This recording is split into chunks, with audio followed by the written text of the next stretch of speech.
Numerous people in Accumulate community are true believers of Accumulate. Yet, only a handful of people in the world truly understand the engineering excellence and the true potential of Accumulate. So this video is going to be a quick overview of only the key unique selling points of Accumulate. And there are 55 of them. That means there are 55 key features available in Accumulate that you don't see in other blockchains. And these key features are backed up by 71 patents in America, in US patents. So if you have not understood Accumulate yet, with these pointers and with this video, you have a high level idea about how great Accumulate is. Now remember, when you see white papers of great white papers from great fake websites, you read this and you see, wow. But later you realize the white paper says something and the product says something else. So anytime when you see a great white paper, you really want to validate what's behind the underneath if the real software also works like that. So that's another important thing that I'm going to show you in subsequent videos. So each and every unique selling point will be substantiated with evidence, will be discussed in detail in subsequent videos. So technologists, if you love technology, if you want to know what's next in blockchain, what's the advance of blockchain means, you tune in and listen to those videos, and it's going to be too techy. So retail investors probably don't have interest in it, but you could always validate the evidences against this master video. Anyway, compare Accumulate with other blockchains, and you will see Accumulate is miles ahead. Accumulate is sophisticated. Accumulate is too practical. And let me start. My name is Binoy Jose. Welcome to my channel. I'm the president of Operate Crypto. I am a software engineer, 25 years experience in Fortune 500 companies and such. Let's start. Welcome to Accumulate. So I have provided a large list of unique selling points of Accumulate here. And some of them are displayed in this page. Let me go to another slide where I can show more. As you can see here are more items displayed here, and each one of them are really unique, and I want to talk about it in depth in eventual presentations. I also want to talk about the achievements of individuals and teams, the milestones of the teams, and focus on enterprises, because Accumulate is a B2B blockchain more than a consumer-based one. And several layer 2 companies could build on top of Accumulate at enterprise level solutions. And that's why we want to talk a lot about the enterprise side of the story. And then we want to talk about enablers. There are 4 companies who are mostly enabling Accumulate. So when you look at Accumulate, you should look at these companies as well, because it's not an independent play.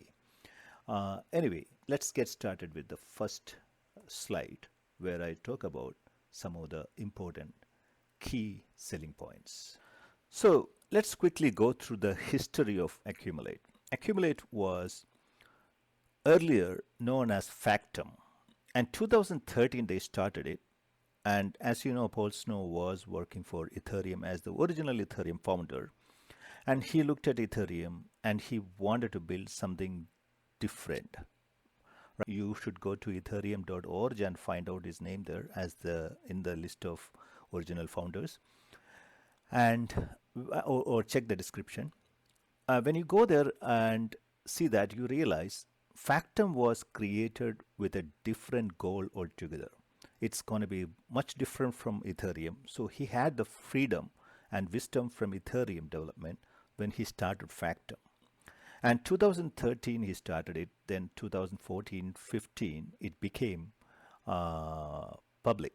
And by 2015, Factum became number 3 utility token in CoinMarketCap. So I went through CoinMarketCap old snapshots data, and I saw by myself it's ranked on the top, right? So Factum had a great story. So the person, Paul Snow, we call him our own Newton, Isaac Newton, right? That we call him a genius. Paul Snow has created a blockchain, and within 2 years, he made it number three utility token in the world. When I said utility token, I don't consider Doge at that time. It was pure meme. Doge was slightly above this, so I ignored all the meme coins. But from a utility token point of view, Ethereum and Factum, once in 2015, Factum became bigger, higher up in the rank than Ethereum once, probably 1 day or 2 days.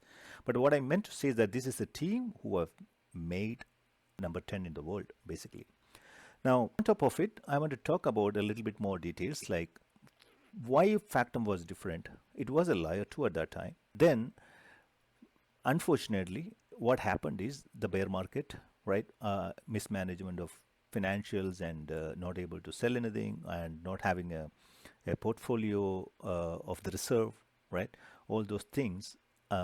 Basically, bear market hit Factum, and a lot of bad incident happens, and they lost money. Even they went to bankruptcy. So they converted everything, forked Factum, and created something called Accumulate. So Accumulate is far better than Factum because Factum was re-engineered. And in 2021, they raised $5 million of from VCs or angels, and they funded the project again and recreated and re-engineered Accumulate 1 into Accumulate 2. So by then, 2021, Accumulate had one more chance. So basically it's re-engineered at the architectural level, not just at a rebuilt at an architecture level. It's phenomenal, and they migrated Factum into our Accumulate and everything. Now, trust me on this. Paul Snow authored 71 blockchain patents in America and filed it. I'm going to provide the list of the patents under the description. But he created 71 patents, and all these patents are bringing cutting edge uh, blockchain principles, and most of them are built into Accumulate. That makes Accumulate so great. Now, Polsno is someone who understands sharding and performance, scalability, proper engineering. So he does not take shortcuts. So if you go to Accumulate architecture and white paper, you will see his genius everywhere, right? So in 2016, they got two projects done for Department of Homeland, and check the description for proof. Microsoft, Bill Gates, right? Bill Gates was really interested in this project. They gave a grant to Factum. There are very few companies in America got uh, grant from Microsoft. And remember, Department of Homeland, right? That's one of the most secure system. They care about security, and we want to talk about security. No other blockchain has security like Accumulate. I'm going to talk about it in future presentations. So what EVM lacked? So EVM, EVM is notorious for TPS. Ethereum cannot scale up a lot because they lock the entire database for a transaction level hashing. That means Ethereum has got account level locking, or the platform entire blockchain level locking, right? So companies like Hedera reinvented, and they started coming up with a transaction level locking, which they took to the other extreme, right? Ethereum is slowest. It cannot have a lot of TPS because it does uh, entire platform level consensus and everything. But Hedera, on the other hand, tried to do a transaction level consensus. That's also not the probably not the best way to do it. So Accumulate is in the middle. They have something called identity level consensus. I'm going to talk a lot more about it, but that's the main difference between EVM and Accumulate from a sharding and scalability and TPS point of view. So, concept, Accumulate provides infinite scalability, TPS. They will deliver a world-class blockchain. And on top of it, there are a lot of applications built on it. Huge differentiating platforms built it. Prototypes which are way different from the traditional ones. For example, we call NFT and NFT in the other side of the world, in EVM world, and we call it NFA. non-fungible assets. So things like that. There are a lot of new concepts, new products, and it's gonna take a month or two to even learn this. That's why we are creating certification programs and such. Anyway, this is the overall milestones of Accumulate in the past. And let me go to the next slide. So in this slide, the core team, there are several team members in Accumulate across the globe, mostly America. I think it's 80% of the people are in America. So the lead architect, that's Paul Snow, we call it principal scientist. He's a founding member of Ethereum. 10 to 35 years of individual software experience on average within people, right? People with 35 years of software experience are in this team. Even Paul Snow probably has got more than 35 years of software experience. Jay Smith has got huge experience. Combined, they have 71 software patent licenses. The patents are owned by Invenium or DeFi-Dev, but Invenium and DeFi-Dev are associated to Accumulate, and so all the patents are applicable to Accumulate. That means nobody can fork Accumulate, nobody can recreate Accumulate, and because all these patents are tied with Accumulate. This is mostly America, Delaware based, Austin based. Paul is my neighbor. I have seen Paul many times in person, at least a monthly once, or in that nature I meet with Paul. And Paul lives in Austin, a nice person, down to earth person, mostly a technology oriented person rather than a marketer. Many people complain in the group, Paul, why are you not marketing? Why are you not marketing? He tells me he doesn't like marketing. He is a software engineer and he likes to engineer. He likes to program. And if he can be left alone with his programming, he's happy, right? And there are many other people like Ethan. He's a technical genius. There are one person joined 2 days ago from India. He's only developer in India today.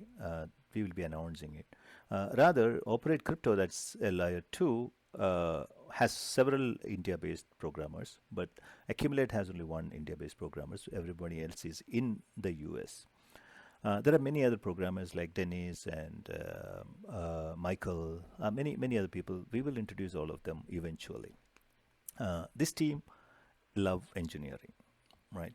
That's one of the best things about this team.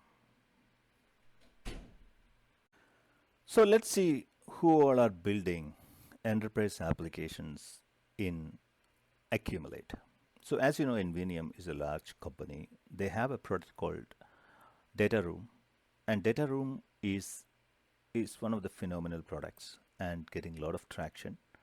And Invenium has got huge pie of Accumulate, right? A bag of Accumulate. They are one of the largest enterprise level holders of Accumulate, and they are using Data Room. The Data Room is actively using Accumulate as its data storage.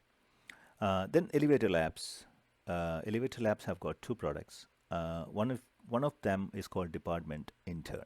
They will be using Accumulate. They are a based. They're based on base platform, but they will store data in Accumulate. Verso is another player, an amazing product. I will arrange a demo with the Verso very soon.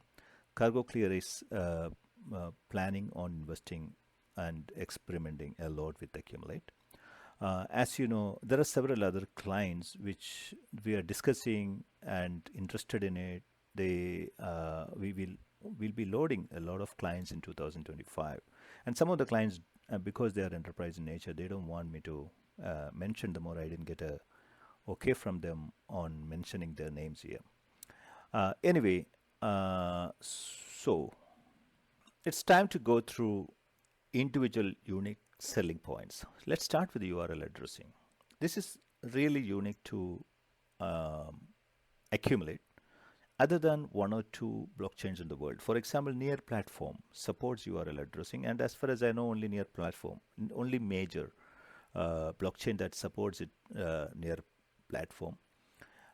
And the URL addressing in your platform works way different from that of Accumulate, right?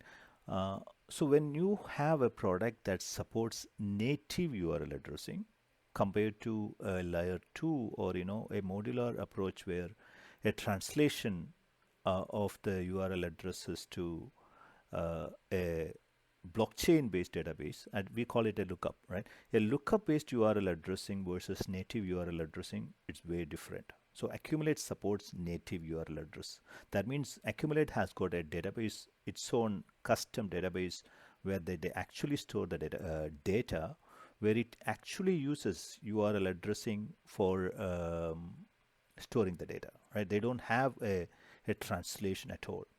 And if you see wondering what's URL addressing means, in real business, we don't want to deal with numbers like this. If you look at Ethereum, Ethereum addresses look like this. It's human readable but not friendly. You cannot remember it. There are so many hacks happening in Ethereum just because these addresses don't match. And many people create a alias for these accounts in their wallets and many softwares, but that alias can itself be swapped by security hackers, and they can change it and take the money out. So building alias within the within natively itself, it's not even alias, it's the real name, is one of the key features of Accumulate. From a business modeling standpoint, this allows you to create URLs which are sub URLs and hierarchical URLs, etc., that are related to your business, right? For example, let's say you start something like mybusiness.acme. Mybusiness.acme is owned by me, and mybusiness.acme/tokens at the bottom, right, in the token address account address. What you see there is also that also belong to me. That's a URL, but it's also an asset that belong to me. But I can also transfer it out to other people, right? So, uh, so hierarchically, you can build URLs for your business, and that's going to be yours forever, right? That's the whole idea. uh, and it's more human readable, cascadable, hierarchical. Those are the other advantages, and this is really good for modeling the businesses, which I'm going to explain eventually. Database related applications will largely benefit from this. Anyway, that's the number one feature. Let's get into the next one. So anyway, I would like to go a little bit faster on this now because of the interest of time, and I want to explain this to retail investors so it makes more sense. So let's talk about identity based.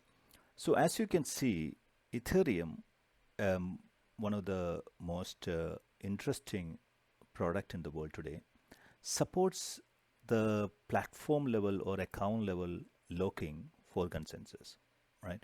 But in this case, Accumulate and every identity, right? What is an identity? When I create a account with Accumulate, initially I create something called Lite account. So Lite account is something I call a Bitcoin equivalent. So if you go to Bitcoin, you create a Bitcoin account, and you can transact, send money in, get money out, transact, right? That's all Bitcoin essentially provides you with. So the same feature is available with a feature called Lite account, and Lite account also supports Bitcoin addressing and Ethereum addressing, as well as Accumulate custom addressing. So if you have a Lite account, it's really easy to create one. Under 1 cent, you can actually have money in your Lite account. But most of the people, the database applications and enterprise applications, do not use Lite account. They use something called identity account. That's when it's suddenly the features of Accumulate get elevated to a whole new level.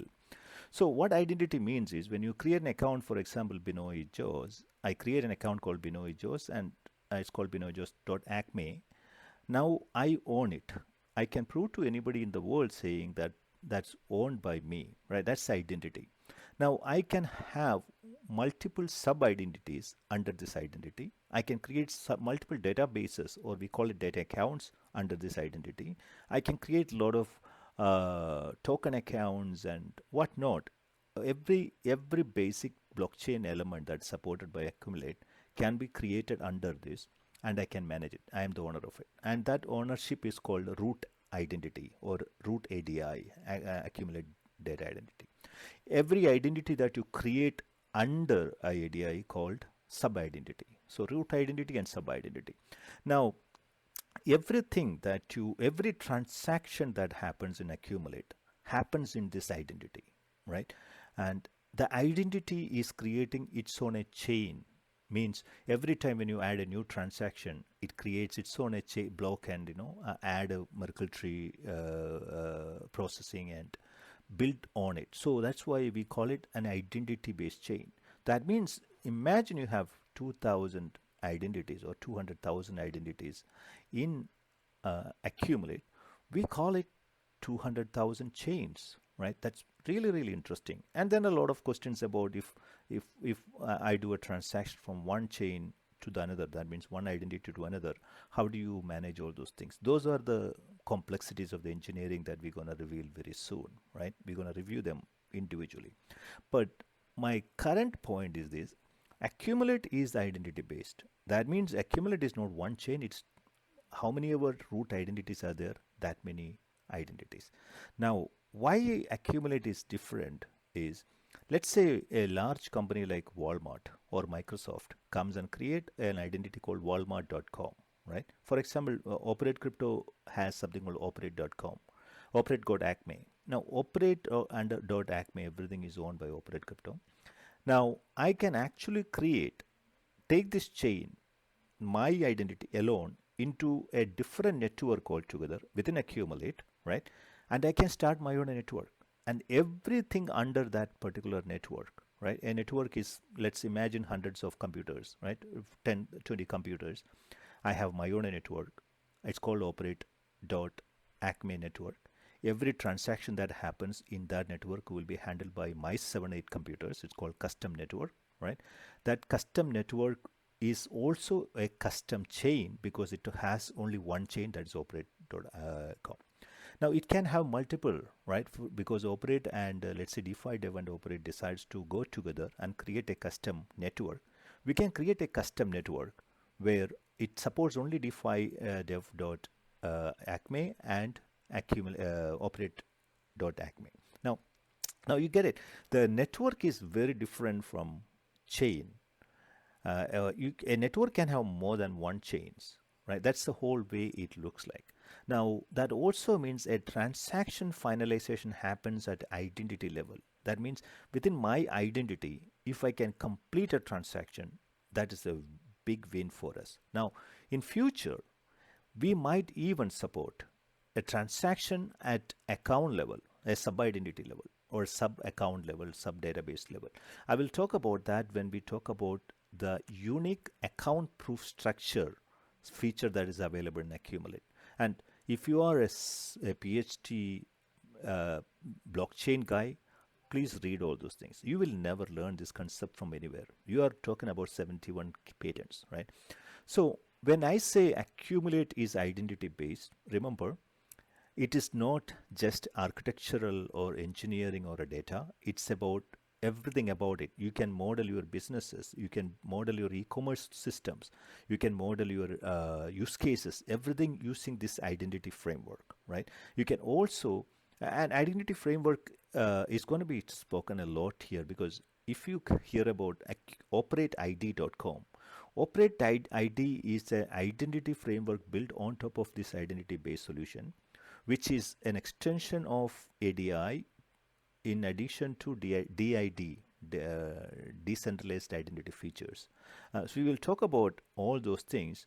What I meant to say, that identity based feature of Accumulate is a big deal, really, really big deal. Many companies couldn't even comprehend building something like this. And they say, oh, I can easily build an identity-based solution. Then we ask them, okay, how do you do the account proofing, account data proofing? They would say, I have no idea what you're talking about. And I'm going to talk about each of these in detail in the subsequent meetings. And please remember, guys, if you don't understand it, forget it. We move on to the next feature. If you understand 5 features out of this, you are great, because people in the accumulate community with 4 or 5 years history there, they don't even understand 5 or 10 features of this 55. I'm going to explain each of them in detail so you will have a comprehensive understanding at a higher level, and we're going to deep dive later. Now let's talk about Operate ID. Operate ID is a platform built on top of Accumulate, and why we call it it's not even a platform. It's a framework, a horizontal framework. Anybody can use it. It's like more like ADI. Anybody can come and create an Operate ID. Operate ID offers so many features on top of an identity ADI, right? It's a identity supercharged. That's the way you look at it. Essentially, what Operate ID does, it provides you with a bank, right? You're on a bank. Imagine you want to create a bank, right? You have to go to Bank of America or Wells Fargo, create a bank. But in the digital world today, you cannot create a bank. People say your MetaMask wallet is a bank, but you check out our bank. It's called Bank on Ledger. We check out the Bank on Ledger and see how it will let you create your own bank where you can transact with other banks, right? You will see the power of Operate ID. Bank on Ledger is one of the features of Operate ID. There are like that. Operate ID provides a lot of features. Operate ID is not a passive feature. For example, Bank on Ledger provides you with an ability to define your addresses, your certificates, your whatever you want, right? It's a digital bank. It allows you to define your data, publish it to the world, so other systems, computers, AI agents, bots, anybody can query your ADI, find your banking details and send money to you or even request money from you, right? That's the whole idea of a bank, right? You do transactions, you can even lend things, right? Things like that. So all your banking, financial, currency related operations will happen through Bank on Ledger, right? And if you really look at it, other AI agents and other components, active components will have to query this database and get the details. And that's what we call it as data store rather than a passive computing thing that can do things of its own, right? But Operate Crypto has components that will do things for you as well, right? It's not just the passive things that we are talking about. It does also do active things, right? Now, if you really look at Operate ID from compare it to the DID, DID is a solution, enterprise solution in the decentralized world, approved by Google and many other companies in 2019, right? World have to start thinking much more than DID and VC, right? Because that world has to change. It's 5 years now. Decentralized world is fast changing, and if you want to see how a DID world can change to the next, the evolution of DID world, that if you want to see, check out Operate ID. Okay, Operate ID is a big deal. It's as big as Accumulate. You check it out and you'd see. And interestingly, Operate ID is Accumulate because Operate ID does not have its own coin. It does not have anything. It's built for Accumulate. It's built on Accumulate. It's Accumulate.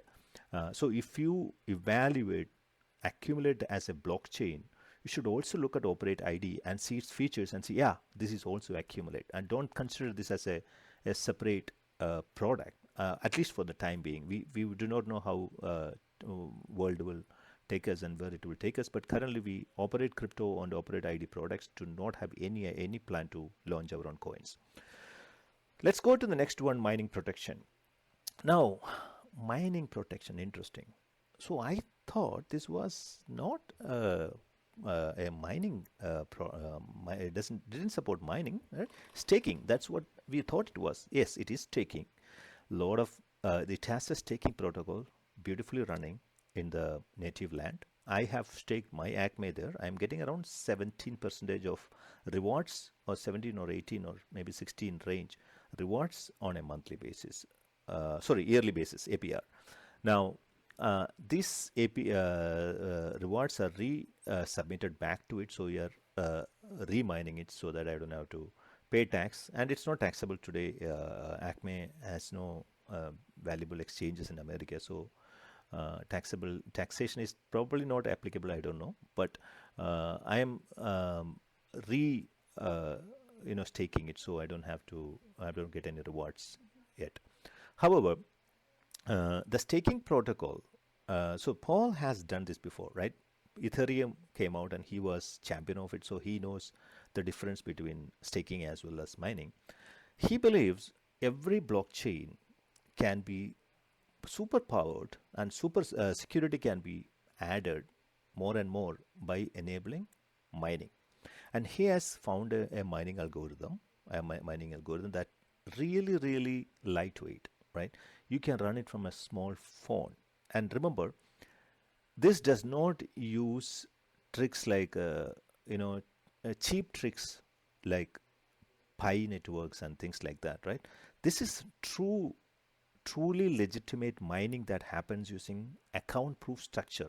The idea is this: Accumulate has got a really interesting structure where every data account is a small piece of data within that entire data account can be proved by its own Merkle tree. That means if you go to Ethereum, if you say, take all the transactions from my Ethereum address, and you take all those things, and if you try to create a Merkle out of it and store that as an anchor, right?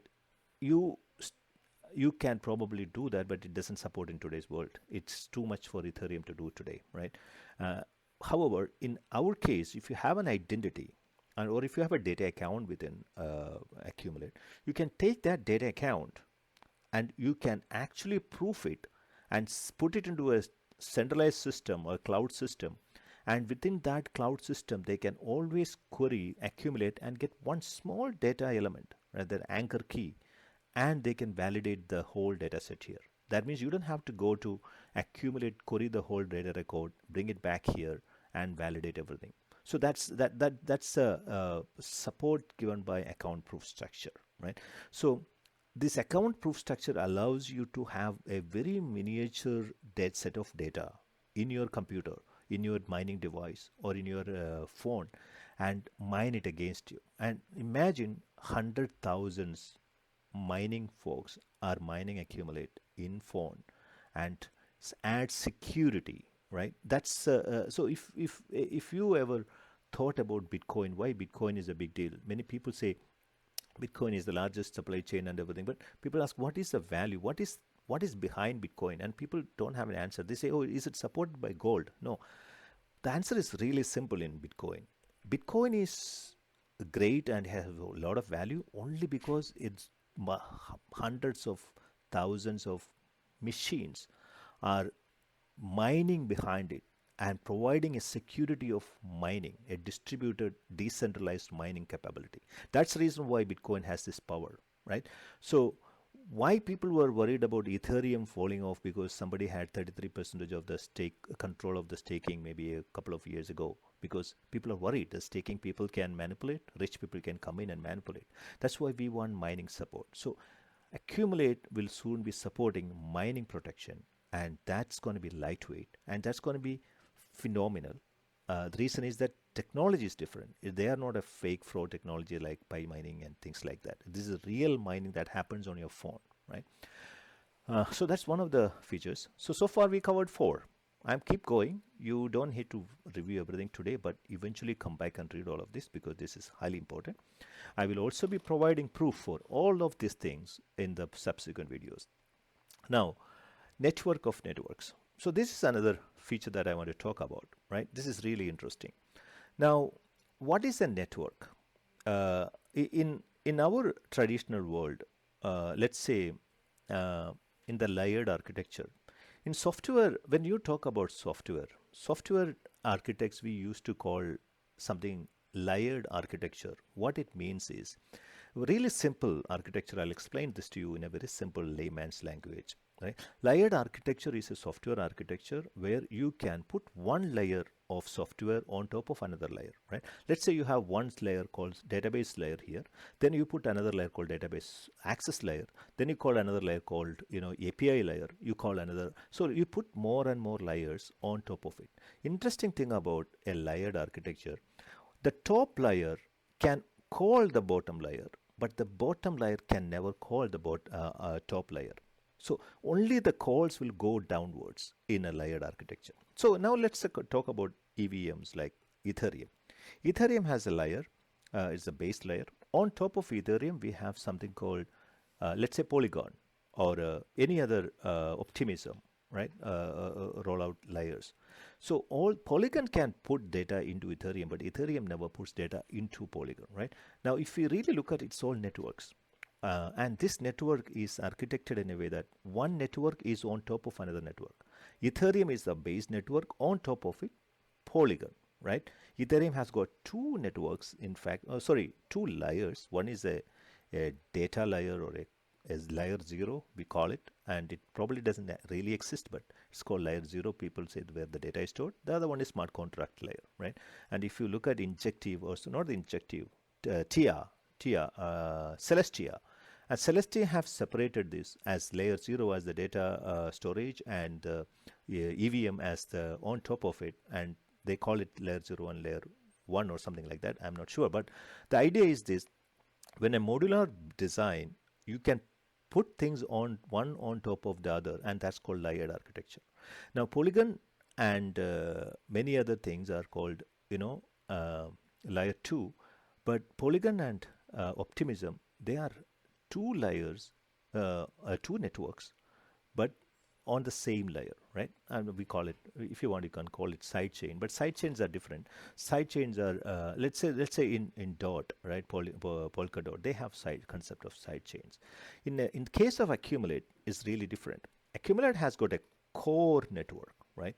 Surrounded by that, you can build any number of networks. All the networks will create work as individual blockchains. Currently, they have 3 networks, and each network can have its own design, right? It does not have to be in any particular format. As long as that network that brings data into the core network and network validator can easily validate it, it's all great.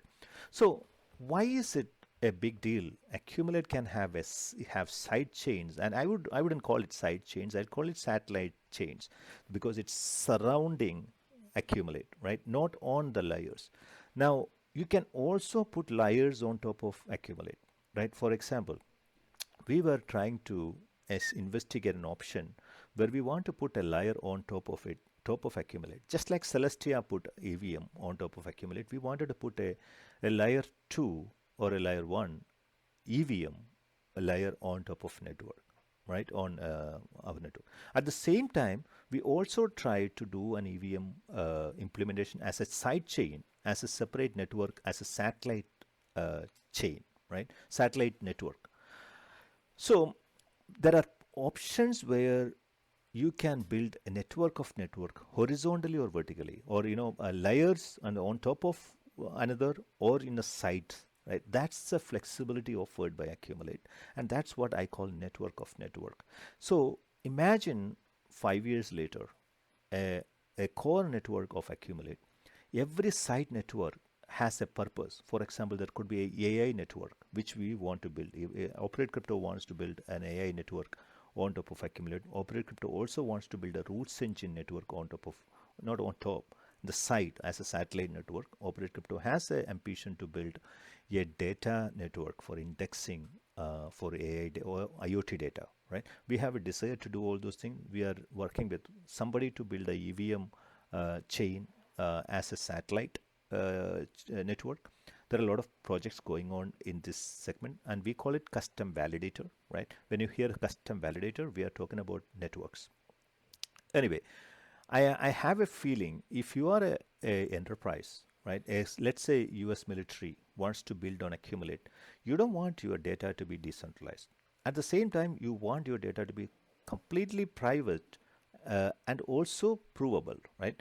You might want to enable the world to prove it so that only the hash is available outside through the central core network, but you want to build your own a private network in Accumulate. That's quite possible. So if you can easily build a private or a hybrid is really, really interesting, because it's not the way it works in other world, right? In any other blockchain today, you cannot truly build a hybrid network. When we say hybrid network here, the same network can optionally provide public data into the public network and validate it, right? So though all those innovative approaches are available, only in Accumulate, nowhere else in the world. So Accumulate is a network of networks. I hope you understand the difference. Now every network can have its own database structure. The backend, the core data place where we are storing the data.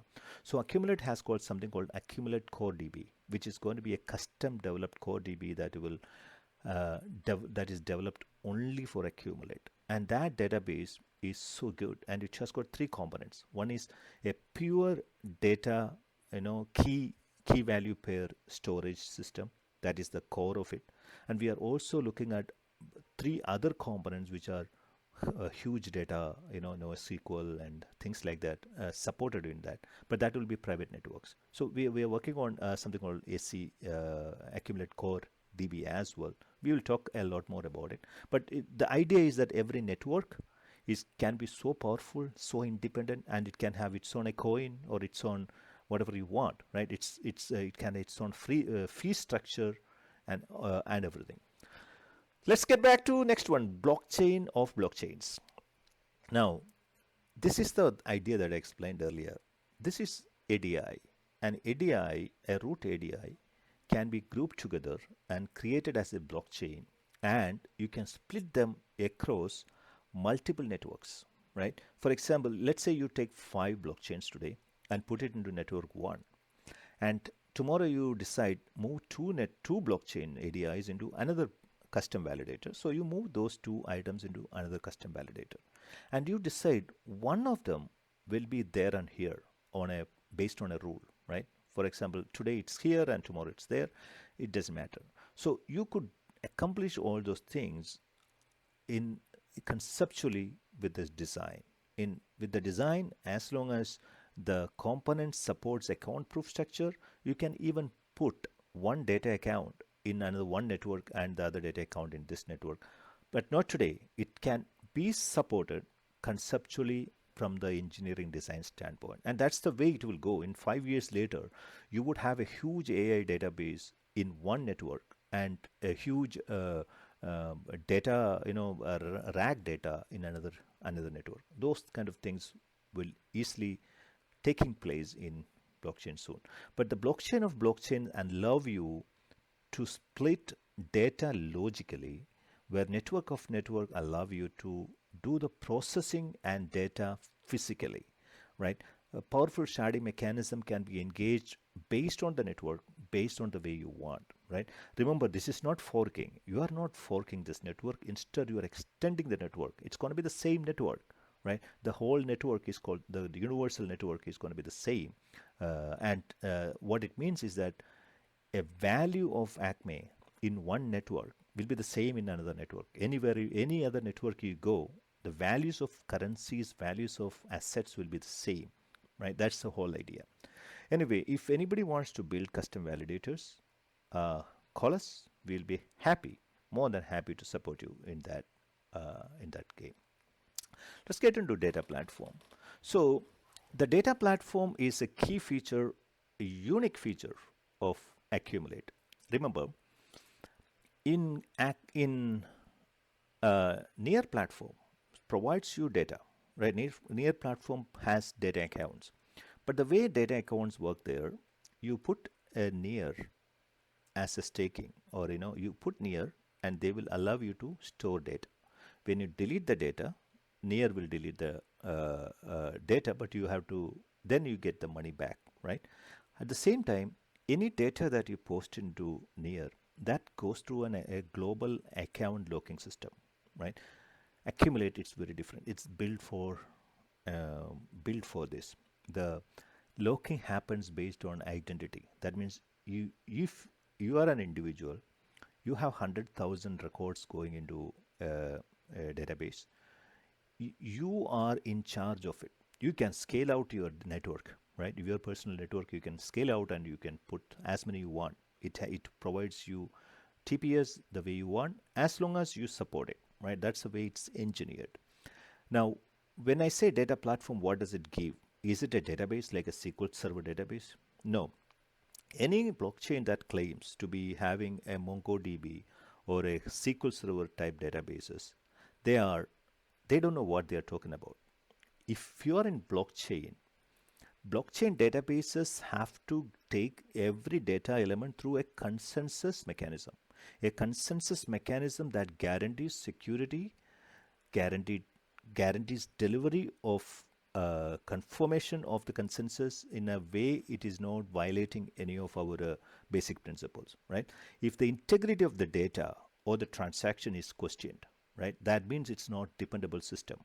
In enterprise level data applications, right, you cannot have any margin of error. For example, if somebody sends 100,000 Ethereum to you, it's huge value, right?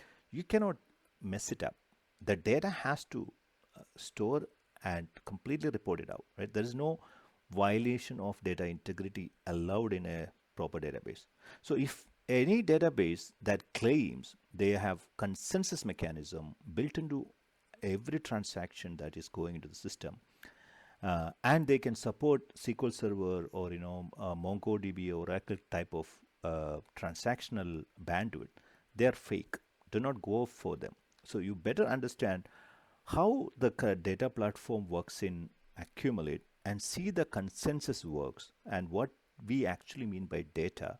Do you understand what we are talking about? Now, they are building a data indexing server within Accumulate. Once if that is done, there will be options to take and cache some of the data. Accumulate has the data platform Accumulate is really advanced. I will talk about some of the features eventually. So the next feature, let's talk about wallet operating system. So wallet operating system is a product that built by Operate Crypto. Now, as you can see, Accumulate is not just a transactional database, right? You cannot just you can send money, receive money, but more than that, it supports a lot more features like creating a data account, creating token account, creating a coin. There are so many use cases that the basic Accumulate can support, right? So we wanted to create a system where people do not have to go outside these operating systems to do your things. That means you can actually launch a full-blown business just by using this wallet operating system. And I'm going to give you a demo of how you can start a AML business, right? Anti-money laundering business without any other software. Just with $10 of capital, you can start your anti-money laundering business using wallet operating system. You can start your university certification process system just with the $10 under $5 using wallet operating system, and you can issue 1,000 tickets certificates to people just by using wallet operating system. The wallet operating system is a secured operating system based on Web3. The idea is you should not go to a centralized server like a SaaS software or Amazon or anything to go to get things like setting up your website or setting up anything.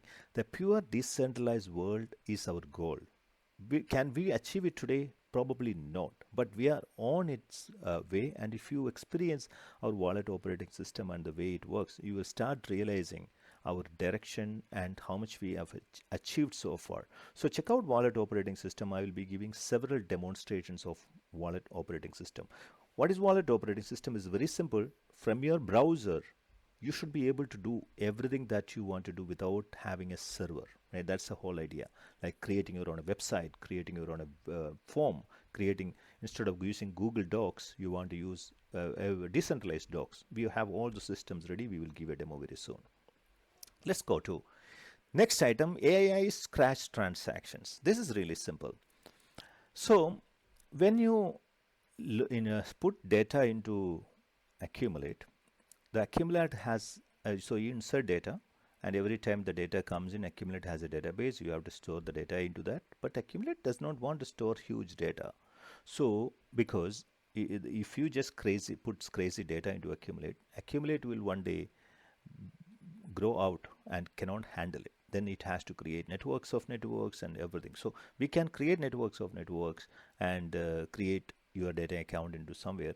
But we have a problem that it has to keep growing, right? So we wanted an approach where IoT devices, AI agents, all those people need to put data, frequent data into Accumulate. How can we do that?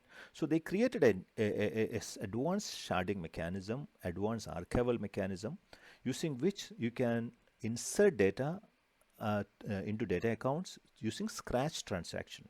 So scratch transactions will last probably 2 or 3 weeks time. After that, the data is gone, but the proof is stayed, right? You can always prove to the world that, the scratch, we put the data into Accumulate. Within 2 weeks time, you can go and fetch the data and verify it. But after 2 weeks, you cannot see the data, but you can see the proof there. That's the whole idea of scratch transaction. That's one of the best things that you can think about in database design in Accumulate, because no other databases, blockchains support anything like this. They can't even remotely think about something like this. That's good this feature is. You check out other transactions like near platform. You do a capacity planning when you create a number of transactions and number of users and usage, and create mimic transactions in Excel sheet and find out the calculations of that, right? That's the process you do using capacity planning. When you do capacity planning, you realize you can't even think about using near platform as a data platform. You can put some smaller amount of data. That's it. The more you do, more data that you put into near platform, you realize you have to spend a lot and lot more money eventually, especially when the near platform goes up in near coin price goes up. You are in a bigger soup, right? And that doesn't happen in Accumulate as well, because of our the way the credit system works. It's USDT, US dollar based credit system. Anyway, now let's go to the next feature, native multi-signature.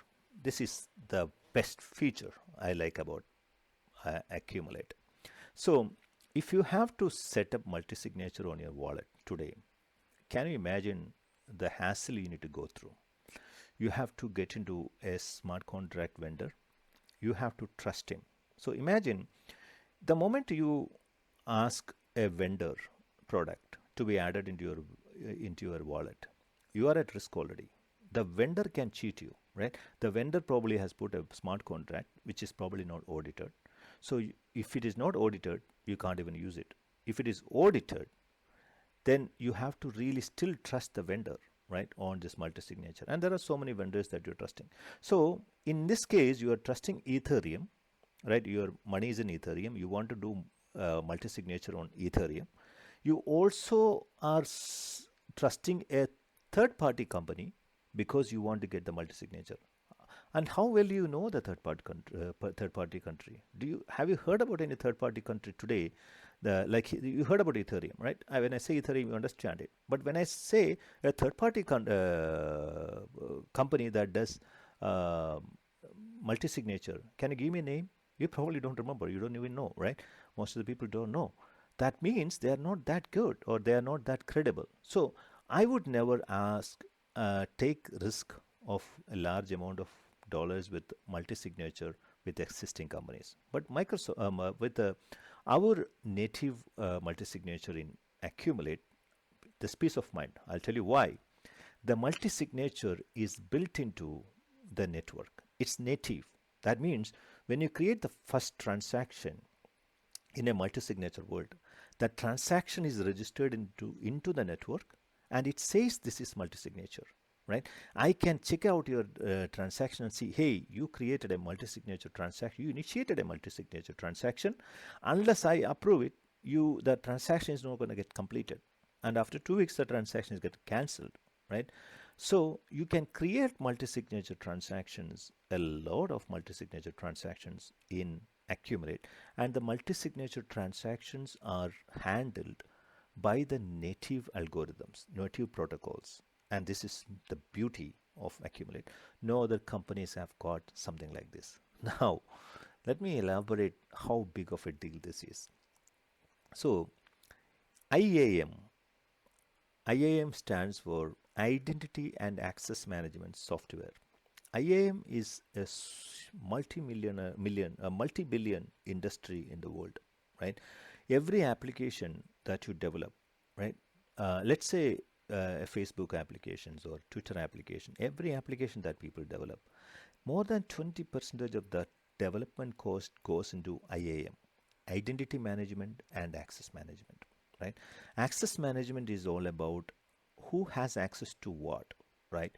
And identity management is all about who is who, right? So our identity, the identity based blockchain, operate ID, ADI, all those things will deal with identity of people. The access of a people is managed by the multi-signature. Let me explain something. You have a family. The grandfather of the family has got a lot of money. He has got $100,000 with him. Let's say $1 million with him. Why not 1 million? He decided in his family, his son, one son and his wife, right? One son has got voting right to move this money, and he will give two voting rights to this guy, and his wife will get probably equally two voting rights, but all the grandchildren in the house will get one voting rights, and there are six grandchildren. Now, grandfather himself has got five voting rights or six voting rights, and grandfather says any transaction to take place in this wallet, we need at least six wallets. That means grandfather can always do any transaction, right? And father and mother alone cannot make any transaction because they have only 2 plus 2 6.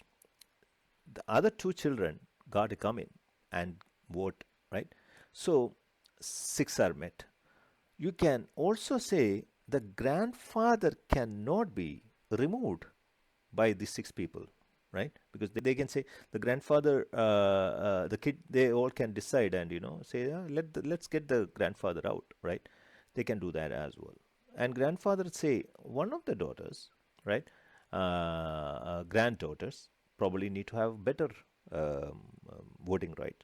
So all these complex voting rules can be built in by several features in Accumulate. It's not just one voting thing. So they have a concept called key books, and they have key pages, right? They can have multiple key books. Key books is the consider it as book of rights, right? Book of rights. I can add grandfather, grandmother, everybody into that book and say they all have voting rights. I can create a secondary key book and put a completely set of different people there. For example, a rules engine or an AI agent or a third-party software. They all can access that key book, right? And they can create a key book under an identity. They can create a key book under a sub-identity or a key book under a sub-identity which has got a database, and give that access only to a company where they dump all the data into this, right? So there are many ways we can actually engage multiple signatures in the multi-signature in this. Now, currently they have a wallet that is not so friendly in multi-signature, but Operate Crypto has provided a wallet which will be released real soon. It's called multi-signature under wallet operating system. That wallet also utilizes not just a multi-signature. It supports programmatically querying the incoming signature request and show to the user, and user can click on it and yeah, I got this request. So it gives you a lot more than just approving a signature. It gives you an ability to register accounts of interest and things like that. That's going to be a subsequent demo later. Now let's talk about book of access or book of rights. So the native multi-signature is the ability for multiple people to sign a transaction, right? A transaction can be of any type, right? It's sending money to somebody, creating an identity, creating a book, anything can be a transaction. And how to manage the transaction, how to evaluate the multi-signature, how to evaluate the threshold of the signatures and all those things, a threshold of the votes. Those are the processes under multi-signature. Books is basically called key book, which has got key pages. You can define a key page, you can swap an ID.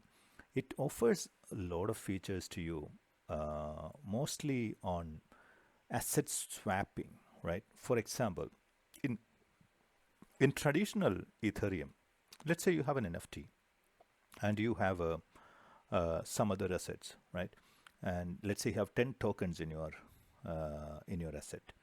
What I do is I send you those tokens if I have to transfer those tokens to you, right? And sending the token involves gas fees and everything. Imagine I have 100 tokens. I have to make sure that the 100 tokens are sent to you and no other tokens are remaining.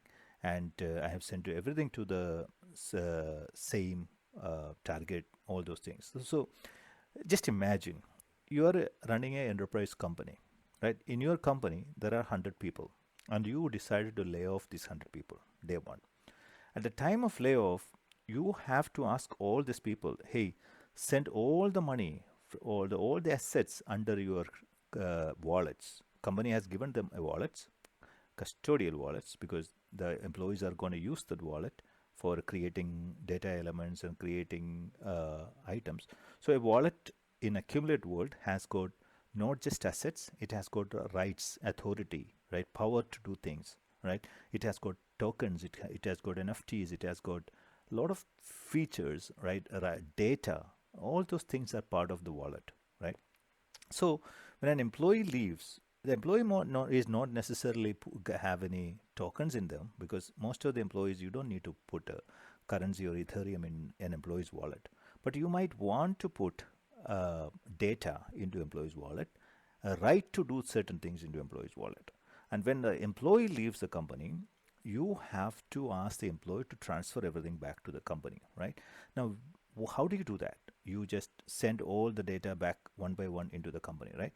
This is a tedious process. Now, imagine you are building a software with this process where a software has to take care of all this. When 100 employees are gone, all the asset has to be reclaimed. That software will go nuts, and practically it's not possible to build such a software. That's a if you look back in 20, 30 years ago, in every there are some applications that are created in 30 years, created for 30, 40 years ago.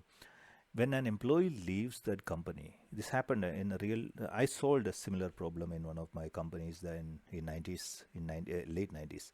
So the employee leaves the company. There is no way the employee ID can be updated in the database because it was some sort of hard coder or something like that. So when when the employee left, they had to recreate the department itself, something like that. Crazy, right? So loosely coupling the employee to the wallet is what is achieved through the keybooks. What it means is a swap of a key, right? Just under 1/50th of a cent, you can actually transfer everything owned by the employee to somebody else. And the multi-signature, right, will allow you to even do it without employee's permission. That means every employee wallet will be having a key book owned by the company. That means the company is always in control of the wallet. That employee can never um, do anything after they leave. So let's consider three scenarios. One, the company does not want the employee to do certain types of transaction on certain types of identities, right? Certain types of assets. So that's easily doable with a combination of multi-signature and keybook. Second thing, that means company and employee and employee's manager and manager's manager all will have to sign, and also a software rules engine and an AI agent. They will all have to sign for any transaction to successfully take up, right? That's one scenario I can think of. The second scenario I can think of, the employee wants to leave, and with one transaction the employee should be able to transfer their account to us. Second, the employee wants to leave, the company wants to transfer the account back to the company by removing the employee, right? This is second scenario. Third scenario is a regular transfer out. That employee owns his complete ownership of the wallet. Consider it as a Gmail address of or anything like that of a sales agent. Sales agent is fully in charge of it. But the moment he leaves, he has to surrender everything back to them. That's a very simple scenario. All kind of the scenarios are very well possible using the combination of multi-signature and book of access or keybooks. So let's get into the next one, modular. So modular is a really modular is a design pattern or a software architecture pattern. What it actually says is using vertically means a layered architecture, or what is a parallel architecture means you put side by side any architecture. Every software component should be modular, uh, developed as modules. That means the interdependency between these modules have to be really, really minimalized. Not just minimalized, it has to be predictable, coupled they have to be really coupled, decoupled, and interactions are highly uh, defined, and we call it software contracts, right? The discussions have to go through contracts and all those things. Such a system is called, we call modular, designed modular, right? Look at a modular kitchen, right? Or anything of that sort. Any software engineering that is done modular is this.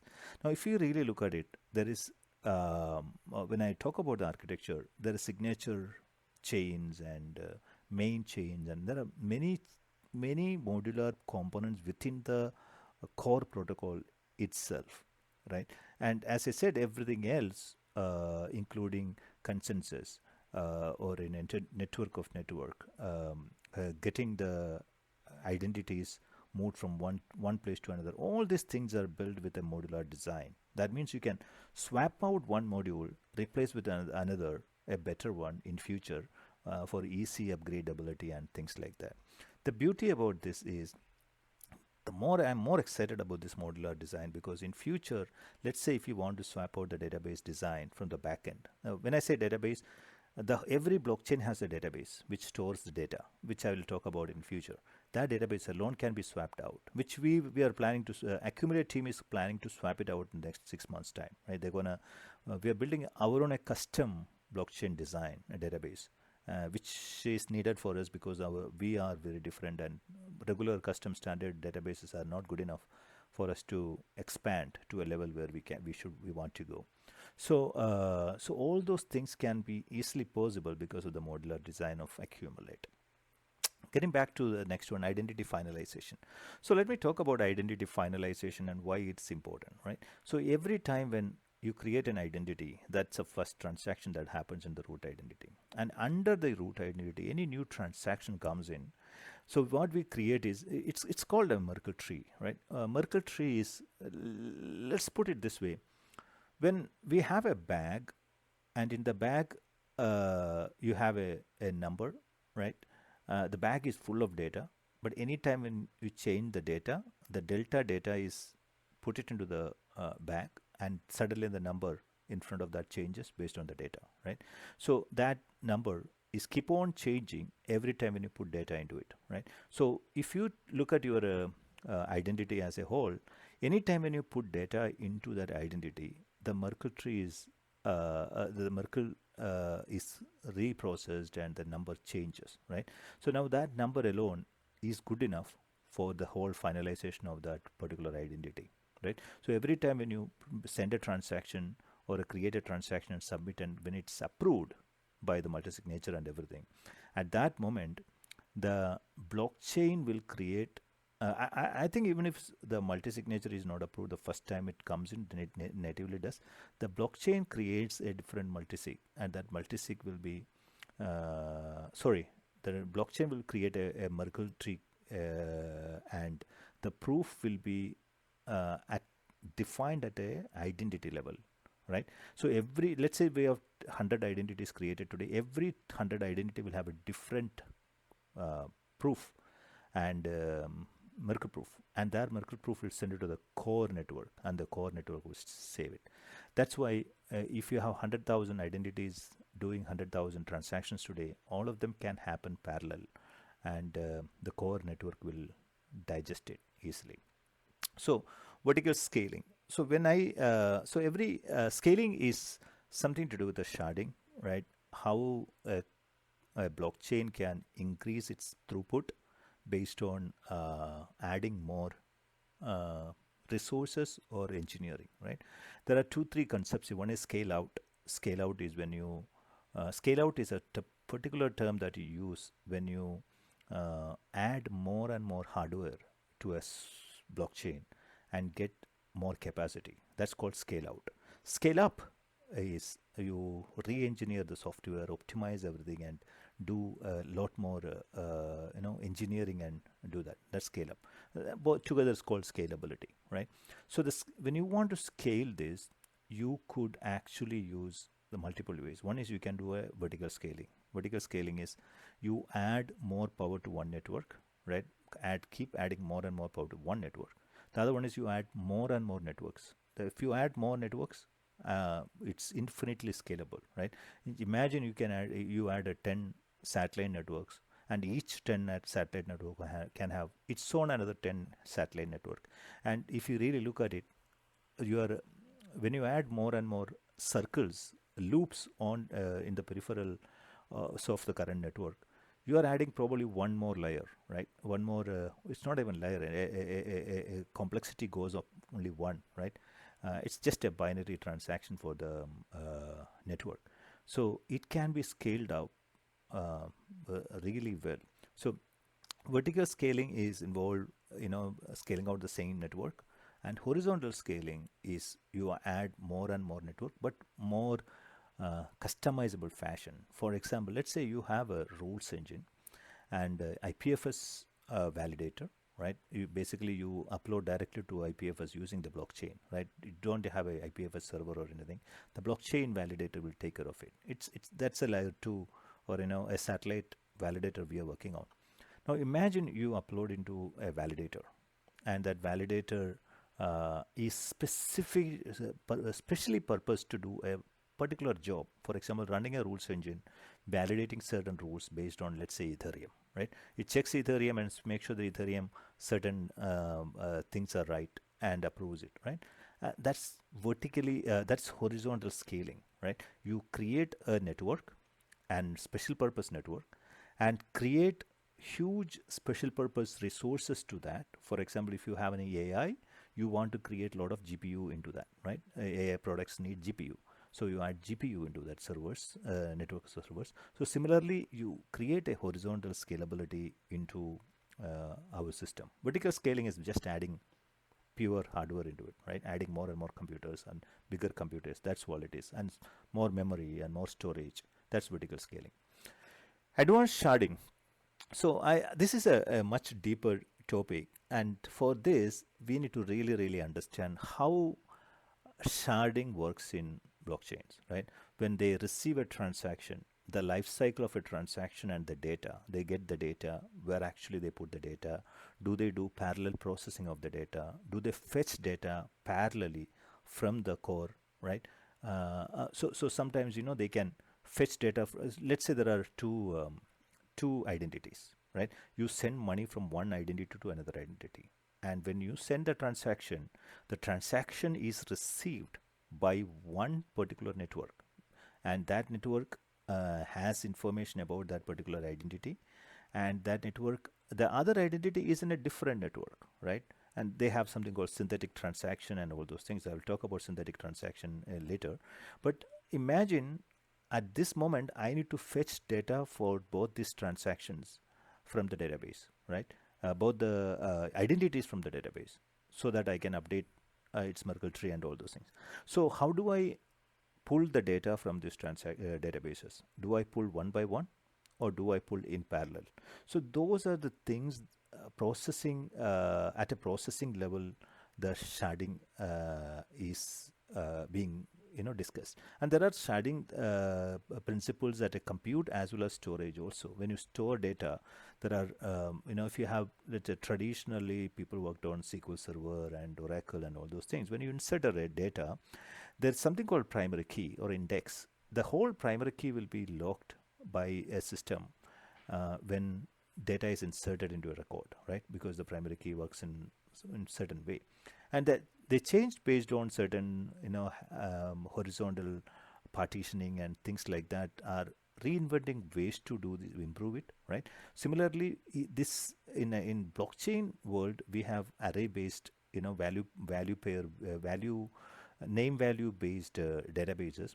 They also have different ways of optimizing speed of insertions, update, probably no updates, but insertions. There are some updates also, I'll talk about it.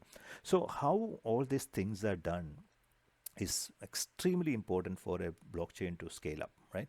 And remember, any system that is built, the lowest layer is the most important layer from a scalability standpoint. Most of the times, the bottleneck is at the least farthest side. For example, people in software engineering, we say a MongoDB or SQL Server or Oracle, they are the most important piece from a scalability standpoint. We cannot block them. Similarly, the advanced sharding mechanisms used by Accumulate is top of the notch, and you should learn that in detail to understand how good it is compared to things like near platform, no question, near platform and Shadera. They have Hedera. They have one of the amazing sharding mechanisms, but not as close as this. If you really look at it, I really truly love near platform sharding. They're built for sharding. There are certain platforms built with a sharding in mind, and there are some certain platforms they build without sharding, and they just keep advanced sharding mechanism, and they just keep building it later, right? So watch out for those who fix it later because they are not sustainable and scalable. Things like near platform, they invented the protocol itself using advanced sharding. So they stand tall when it comes to things like this. Okay, so the next one, let's go speed up a little bit. I'm sorry, this is deep topics, need deep discussions. Remember, when people started learning Bitcoin, nobody got any clue what it was, right? Ethereum, people didn't understand it. We had to go through so many years to really understand this, and many people are still not really understanding what Ethereum and blockchain Bitcoin actually is, even though they use it. So this one also, this is much sophisticated and much complex, much newer than Ethereum, right? Ethereum is, I would say, generation 2, and this is generation 4, right? Solana and Hedera generation 3. So this is a generation 4 or probably generation 5 blockchain. So it's going to take a while for you to really understand it, but we have to start somewhere. That's this. And if you learn this and get answer questions, you are definitely going to get certificates and things like that. So we are running a lot of certification programs. You will definitely benefit from them and airdrops and such. So let's talk about ownership key swap, which I already discussed in the previous session. How to swap a ownership key by click of a button, right? That means the entire ownership is moved. Authority delegation. This is also related to the related to the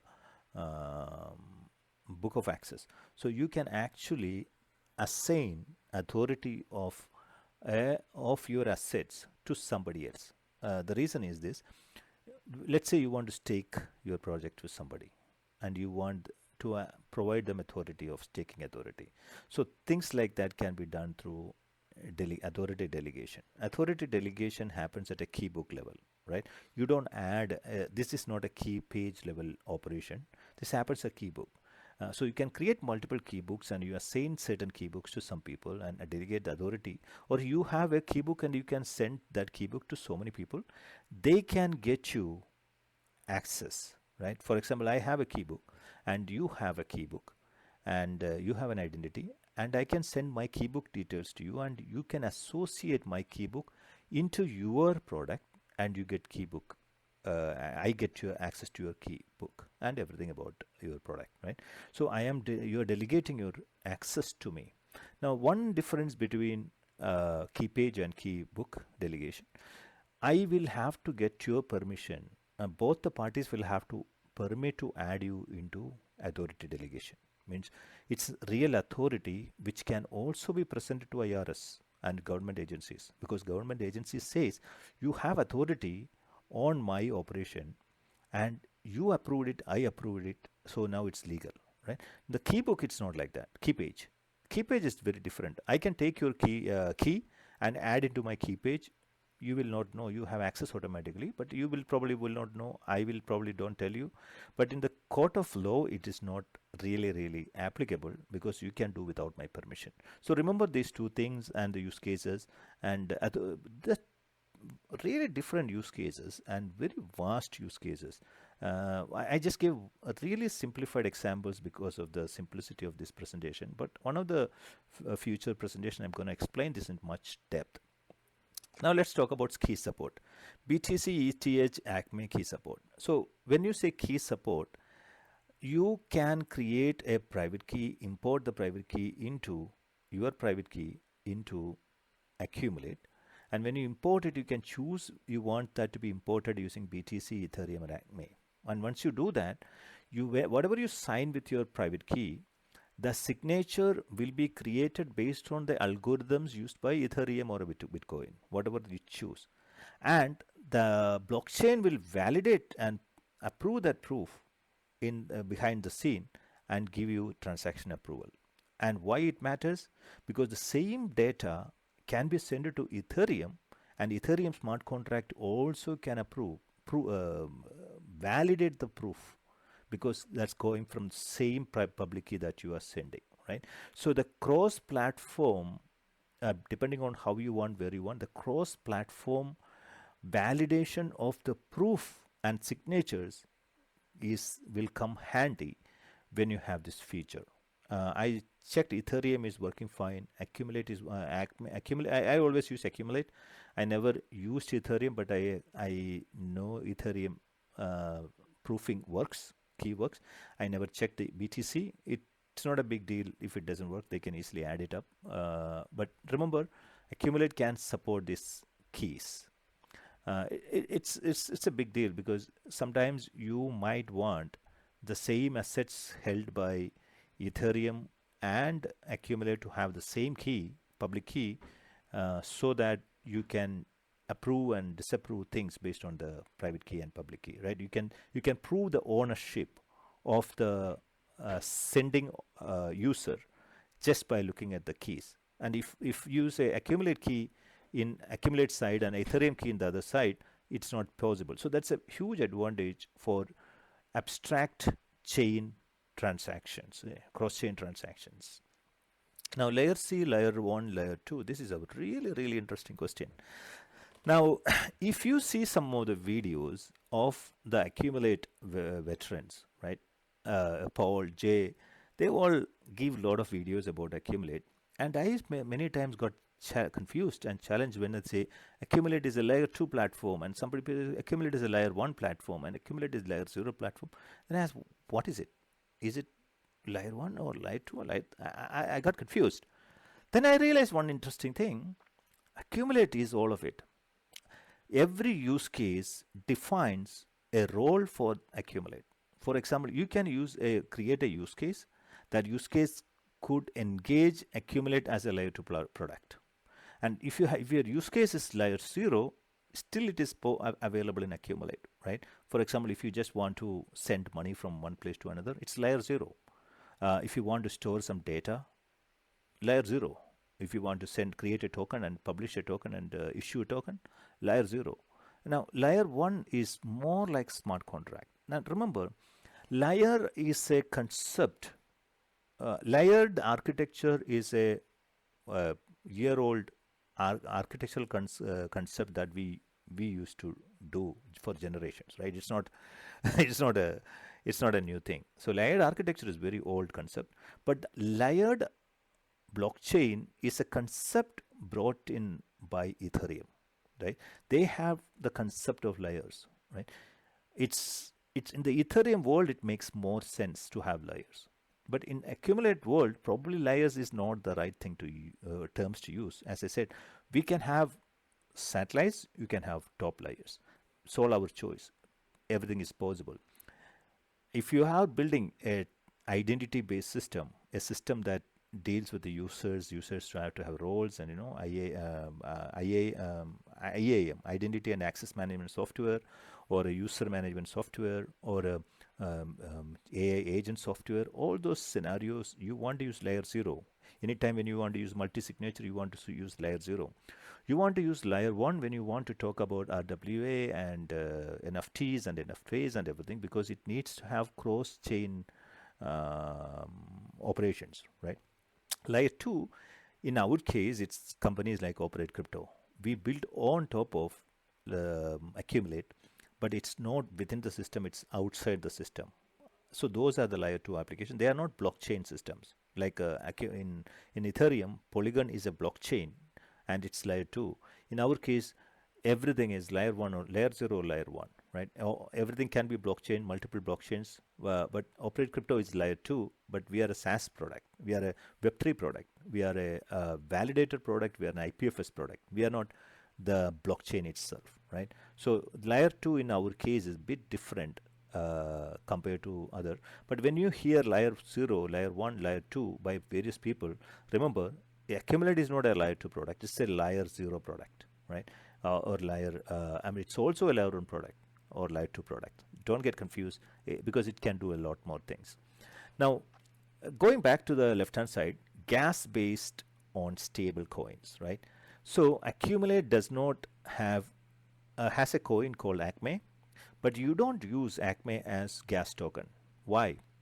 Imagine Accumulate goes to $100 tomorrow, and same thing happens with the AR. AR is a Filecoin competitor, and one AR became $25 last month or 2 months ago, and storing some information into AR is nightmare at that time because price is so high because they charge in AR, right?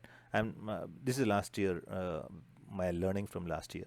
This year probably they have changed it, but when the usage of every organization or every company, business in the world, like predictable billing, they cannot say that Amazon will bill me $1,000 tomorrow, and next month Amazon might charge me $5,000, or Azure will charge me $5,000. That is not acceptable in businesses. Businesses budget is already set for the 1 year, for the next 1 year, and it cannot be based on the value of a token, coin, right? So Accumulate offers a cool feature that the gas is going through something called Acme credits, Accumulate credits. Accumulate credits is you can convert your Acme tokens into Accumulate credit, and it will always convert from USD, right? If Acme goes 10 times today, you still get the same credits for $5. $5 worth of Acme today give you same number of credits compared to $5 worth of Acme tomorrow, day after tomorrow. That stability is really, really important for businesses. So predictable expense is a key factor for businesses, and that's why this is really important. Let's talk about Tendermint. So Tendermint is a consensus mechanism, really advanced. Many companies have failed implementing Tendermint. Cosmos, and if you read about Atom and Cosmos Atom, you will realize the key differentiator of Cosmos is their Tendermint algorithm. It's a highly advanced algorithm, really complex to accomplish. And guess what? Accumulate has got Tendermint consensus algorithm. Not for faint-hearted. Many companies, people with a low engineering background, cannot implement Tendermint. These people even have sweat a lot because of the Tendermint. They went to and fro many times, and it's really complex, and they have it. That's a great thing. Lite Experience. So Accumulate identity, keybooks, authority, delegated authority, or synthetic transactions, all those things are too complicated for people. People ask a question. I'm a retail investor. I don't need an identity. All I need is to keep some money in blockchain. I want a Bitcoin experience, as simple as a Bitcoin experience, where I go to a wallet, create an account, send my address to somebody, they send me money, I send money to them using the wallet. Really simple use case, right? Can I get it? And if you ask a question, yes, you can get it. Lite wallet is the answer to it. So they have something called Lite accounts and Lite wallet. The Lite accounts is really simple. It does not use any sophisticated features of Accumulate. If you are gaining airdrops, right? There will be a lot of airdrops coming into the picture soon. Many companies and ecosystem companies will throw airdrops at you. I recommend two things, right? Any airdrops you get free money, get it, keep it. Even if it's one Acme, you have no idea by looking at the whole infrastructure and softwares that is built. They have more than $20 million worth of software itself, I feel, right? If you look at everything. They raised $5 million 2021 alone and put it into the system. So they have that kind of money spent on the software alone. So one Acme, if you get it, store it for wherever you can. I mean, if you get all the free token, I cannot give any financial advice here. But anything that you get free, even if one Acme, half Acme, 0.1 Acme, keep it. Do not underestimate it. Do not lose the key. Okay. Now, second thing, always get that into Lite account. If you get anything on a Lite account, there's no cost, nothing. It's free of cost and everything. You create identity. If you want to create a user account like a Google account or something like that, you create it. Now the only reason why you want to create a identity, you want to create and book the best identities available. For example, if your name is Michael, you want to book Michael at michael.acme right now because it's so cheap to book right now, and you probably will be able to resell it later. Because if this becomes a network like they think they want to be, if it becomes a total network or network, you are the only guy who is owning michael.acme, and you probably spend $10 to it or $1. I think today you can actually create an identity under 10 cents. So you 10 to 11 Acme, you can create an identity. You are set. The identity is yours forever, right? As long as you keep the key and you don't give the key to anybody. So if you want to create identities, create identity. But if you don't want to, just use the Lite account. Basic experience. The Lite account is what I call Bitcoin experience of Acme. There are two times I will connect Bitcoin with the accumulate. One is Bitcoin anchoring. One is the Lite account. Lite account is Bitcoin account in my mind. Anyway, let's go back to state records. So state record is an interesting thing invented by Accumulate. Now imagine, databases, right, are insert and write and delete supported databases, regular databases. In blockchain database, many IT guys who are my friends who do not understand blockchain, I explain to them, hey guys, you worked on relational databases where you can insert, update, delete records. In blockchain, the database is read only and insert only, right? You can only insert into the database. That's the only difference between blockchain database and traditional databases. Blockchain database is an insert only database, right? Now the question that I ask is, let's say I am maintaining my address in blockchain, and today I update the data. Tomorrow I update the data. Day after tomorrow I update the data. Now every time when I update the data, new data comes in, right? I always get the latest data and find its information. Now there is an option where I can put the state of the data also along with the data. That means, let's say I updated a data yesterday.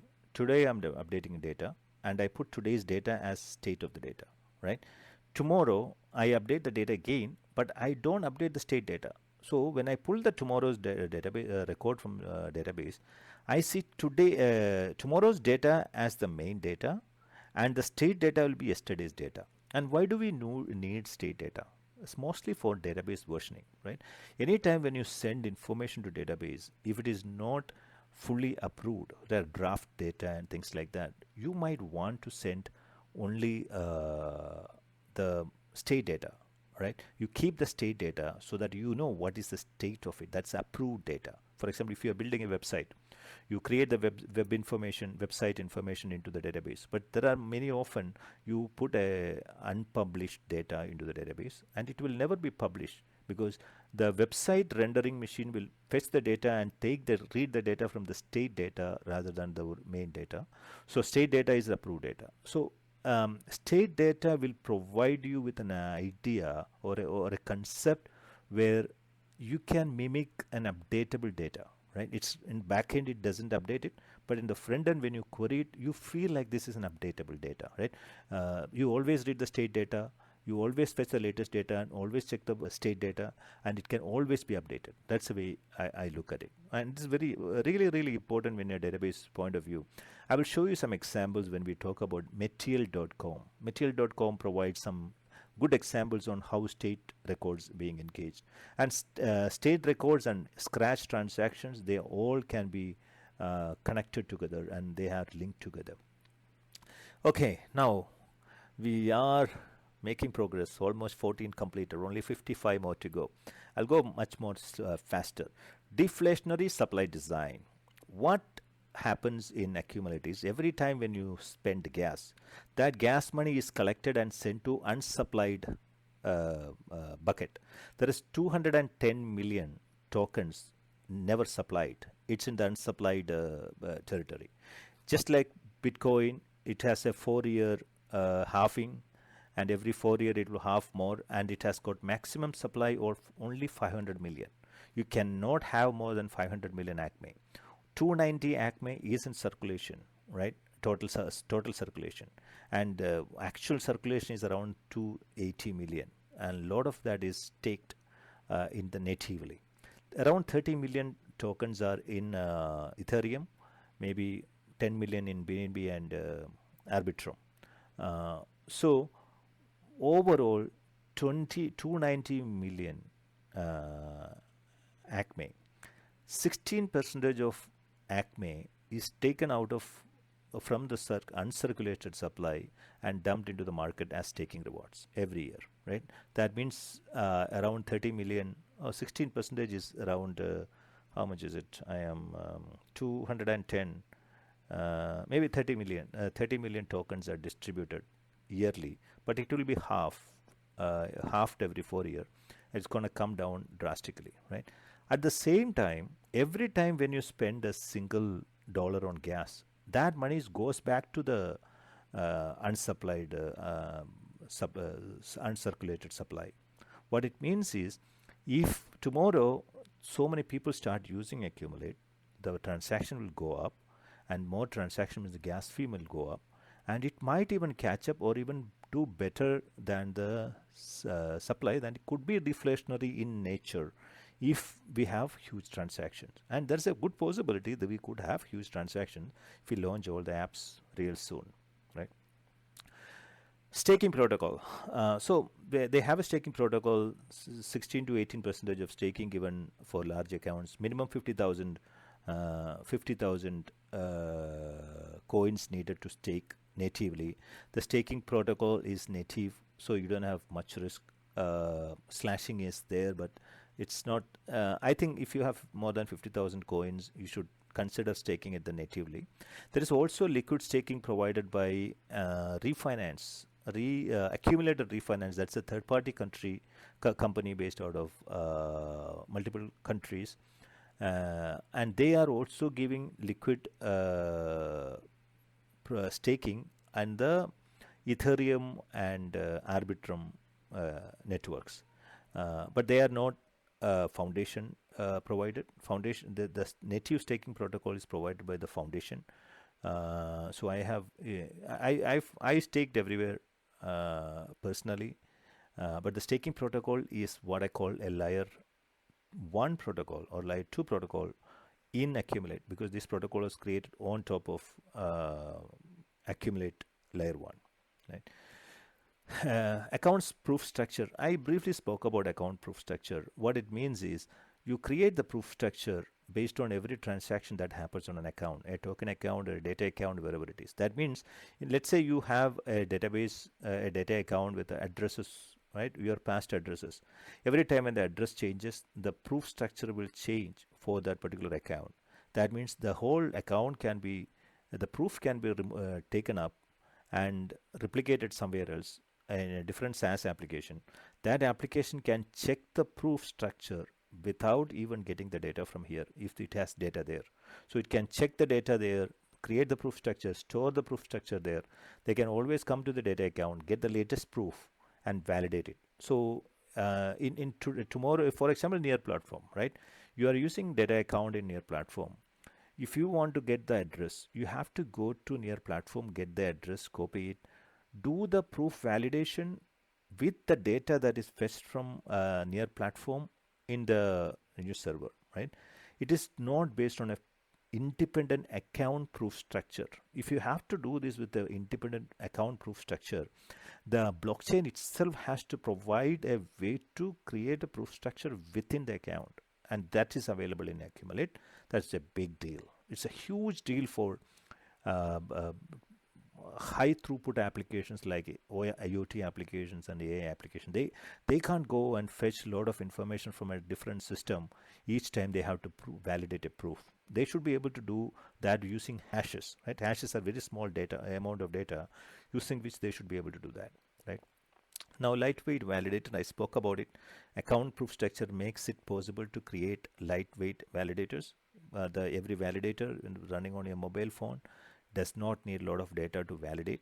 It can do mining, it can do anything there without a lot of data. Hybrid and custom and private, I spoke about it. The networks can be hybrid, network can be custom, network can be private. It provides a lot of flexibility. If you have a company, as a third party organization or security organization, you can have your own model and have your own network. And it's connected to the original network too, right? It's not a separate network. This is not a fork we are talking about. Accumulate validator. So one second, let me see what it is. I can't see that last piece. Validator platform. They have a modular design created for validator, right? AVP. And that validator platform is scalable, and it doesn't they don't have a SDK yet, but they're creating an SDK so anybody can come here and build an accumulate validator. And once you have that validator SDK ready, it's easy peasy thing. And even now they will help you create a custom validator if you want. The custom validator can have custom fees and custom rules and custom anything you want custom on this blockchain. You can have it, and it will still have the power of the whole network, right?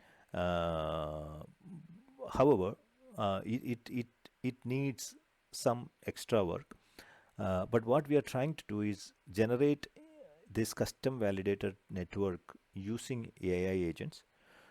Imagine if what you want to achieve in smart contract, you can achieve using custom validators. Now there are two custom validators we are looking at. One is a EVM itself. They are building a EVM, accumulate EVM, and that's going to be a custom validator. On top of it, in addition to that, we are creating custom rules engines and custom things, and that's going to be very equivalent to smart contract. They're still working on creating an SDK for it, but it will be soon available. Okay, now let's get into the next slide and see how more features can be explained. Now, you have a basic idea about many of these things already, so it's going to be much easier to understand now.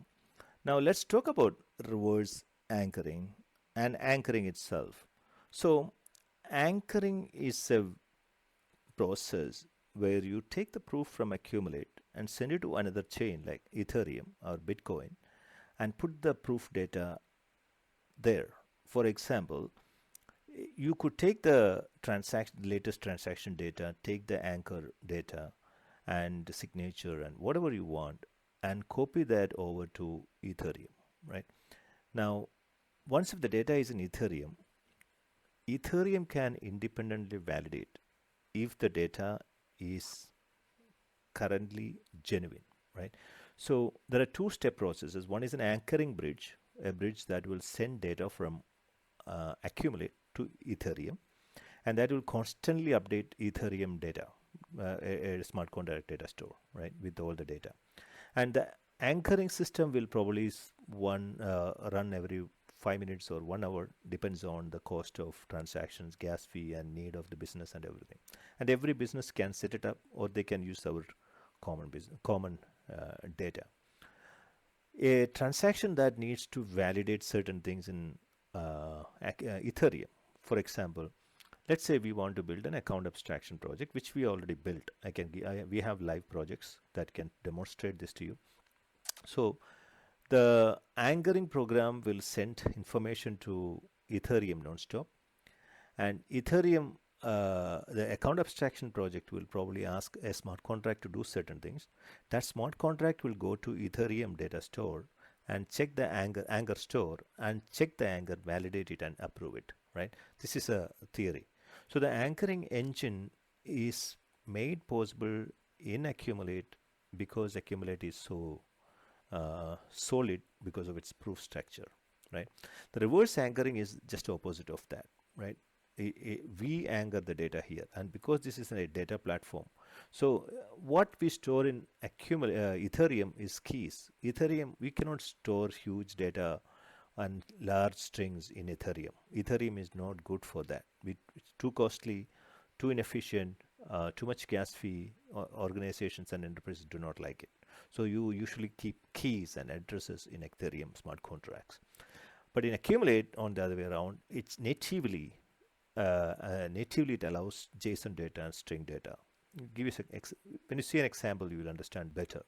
So from Ethereum and Bitcoin, you can take the data from there and put the anchor, store the anchor in Ethereum and validate, in Accumulate and validate it this side of the world as well. That's called reverse anchoring. Reverse anchoring also help you validate things from cloud systems, right? You can have this based on cloud systems too. And I will give an example of how the reverse anchoring works and how the proof structure works when we talk about dataprooflabs.com. Dataprooflabs.com has an example using which we are going to demonstrate how the Merkle trees are going to be calculated from a regular database like SQL Server and synced up with the Accumulate, and the anchor system is validated here and there. We'll talk about it in future, but you got the idea. So Accumulate allows anchoring made so easy, and this is the anchoring that will make happen, atomic swap. So there is a feature called HTL, hash time lock. So using hash time lock, you can have transaction happening there and here, right? Two, it's called distributed transaction, cross-chain transactions. That's quite possible using Accumulate hash. There is an article called Atomic Swap by Joe Smith. Read about it. You will understand what it means, atomic swap. We also have something called account abstraction management called chain of commands in Accumulate, using which you manage assets, data, tokens in other chains, multiple chains. And this will help you a lot when you have, let's say, marketplace, right? Ethereum and Solana has got two marketplace. Base has got a large marketplace. And if you want to sell the same tokens or same NFTs or same RWA in multiple markets at the same time, right? Because you want to leverage the capital from all these places. There are ways to do that. That's one of the reasons why Accumulate is getting a lot of interest from wholesale investors, right? Business investors. Synthetic transactions are a really special transaction that happens inside Accumulate when it has to deal with the cross-chain transaction. If a transaction happens between two separate identities, it needs to use something called synthetic transactions. Really cutting edge. Read about it. I'll watch the sharding mechanisms and all those things associated with these transactions. Bitcoin strength. So what we are suggesting is all the data proof that you are creating out of Accumulate, right? At the end of the day, the whole blockchain has got only one hash number, right? Right now, if you go there, the topmost hash number of Accumulate, that defines the whole system. That hash ID is the master anchor ID, right? So by moving these anchor IDs into Bitcoin on a frequent interval, Bitcoin will always watch the master key of Accumulate. So it actually offers the strength of Bitcoin, right? If Bitcoin is compromised, that token is compromised. So we can acquire the strength of Bitcoin just by connecting Accumulate into Bitcoin, use the unique hashing model available in Accumulate, right? And if you want to expand it to a one level above, you can actually hash a identity chain to Bitcoin, right? That's too expensive because you might want to do it every 5 minutes, and every identity, if you do it, it's too expensive. But at a network level or an identity level or at the entire system level, you can put the hashing anchor keys in Bitcoin, and that's going to be a huge strength enabler for Bitcoin, because there's no other coin in the world has got the strength of Bitcoin. We can just inherit it by just adding this mechanism. They have everything ready. They have not enabled it yet because they didn't find any reason, but they will enable it as soon as they find some reasons to enable it. And that's one of the best things, easy things using which you can gain strength. Made in USA. The reason why I say made in USA, Paul Snow is Austin, Jay Smith is, I mean, they all are Americans, right? Most of the people who worked on this American, NVNIM is an American company. I am in America. This is all these things that's happening here is America based. Very few people are outside America. All the 71 patents that Paul created and they have license to, they all are in America, right? U.S. patents. So that those are and the company DeFi Dev, they are registered in America. So everything is America. This is made in America. And you go to old videos of Paul Snow. You see Paul Snow presenting to U.S. Senate. You see Paul Snow. He's everywhere. You see him everywhere. So this is a all American story here. Serious ecosystem. So if you go to Operate Crypto ecosystem, Operate Crypto alone has got around 25 apps developed only for Accumulate. And you go through those apps, you realize they are not small apps. They are not insignificant toy apps. There are some serious use cases we are covering. And many of the use cases that we are covering are technological inventions, right? You don't see that anywhere else. Can you show me a Web3 rules engine that can change environments from Web3 to cloud to the execution environment from Web3 to cloud to blockchain validator? You wouldn't find those kind of things there. And Operate Crypto is able to develop those things just because Accumulate is able to support it, right? And some of the products that we have offered to the world is cutting edge, and you don't see those things anywhere. So Operate Crypto alone will require a long session, much longer session than this, to go through some of the applications that we have. IoT friendly, sorry, the next one is enterprise and security. So this product is enterprise, mostly built for enterprises, more like XRP. XRP is mostly, when you think about XRP, you think enterprise. So this one also, you think enterprise when we think about Accumulate. Mostly because every enterprise needs IAM, identity and access management software. Accumulate is a blockchain-based identity and blockchain store. Identity and access management store.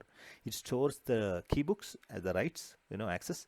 It stores identity. That's ADI, Operate ID, right? So Accumulate is built for it. That's why you see many times we are very active in LinkedIn rather than Twitter, because we are learning now, we are changing it to Twitter, but this is an enterprise product. That's why we are mostly in LinkedIn. Accumulate Core DB. Accumulate Core DB is the database to which they actually put the data, right? There are three types of databases. One is an indexing database they are building for querying the data engine, a data platform alone. Then there is a transactional database which will store name key pair and name value pair, or a key value pair. That database is called Core DB. So they have Core DB, they have IndexedDB. They are also building AIDB, and the AIDB will have knowledge base. That's the whole idea of AIDB. It's knowledge DB. Long concept, we can break it down later. But those are the components of Core DB. So Core DB, is still in design. It will be released. I don't know when, but it will be released soon. Maybe 6 months, 1 year. Going next, bridges. So we already have Ethereum, Arbitrum, and BSC bridge.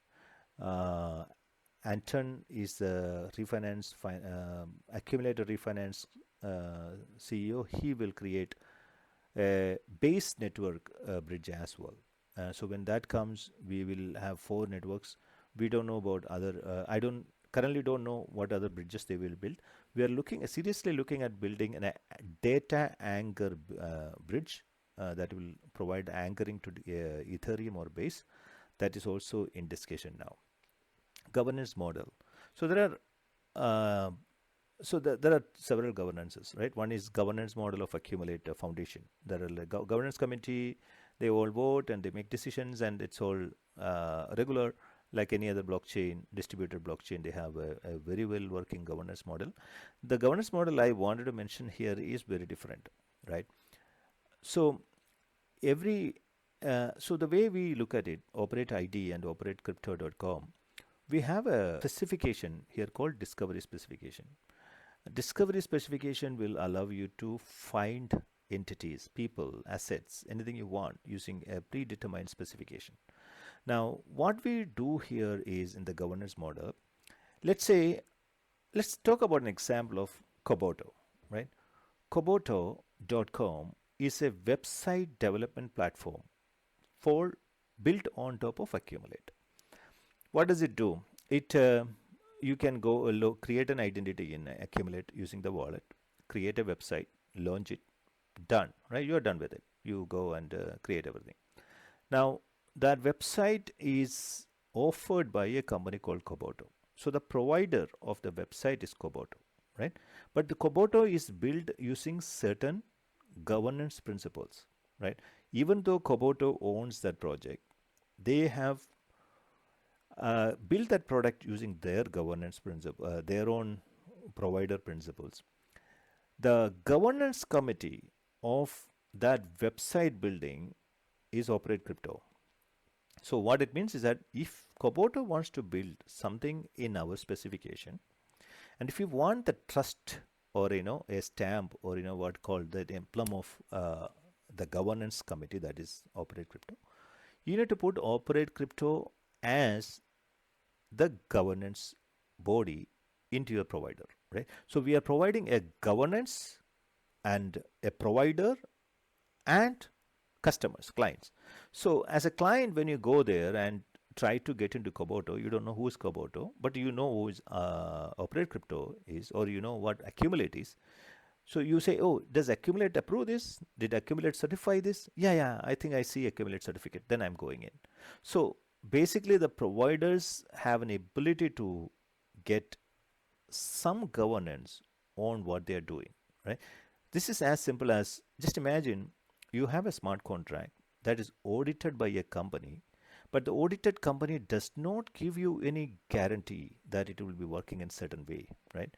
But the governance model here allows you to create certain offers you certain features that the provider cannot override, right? Now the provider can say, I don't need a governor, right? I can run by myself. Everyone in the world trusts me already. I don't need, why do I need your stamp? That's a different choice. But what we are trying to do here is, let's say a company like Google wants to be a governance body here. They can define a governance body here, and they can say anybody who will create any application using our certain guidelines will be eligible to release on our name. You will get our stamp, right? For example, any your application cannot have a custom JavaScript. Google says that your application cannot have a custom JavaScript, and Google provider model will allow you to run it in our wallet. Our wallet will go and check with Google every time when somebody runs it. Check with Google if Koboto is tied to the governance body, and if it is tied to the governance body, it will not allow you to run it, right? So basically, the governance rules will be enforced for any provider in Accumulate, and that's not an Accumulate feature as such. It's a feature provided by our system, the discovery specification is providing you with that such an option. And I'll show you some examples, and when you see that, you will understand what exactly it means and how it will help in organizations and smaller companies to tap on bigger companies to release things. And it's much better than a auditing system provided by Ethereum, right?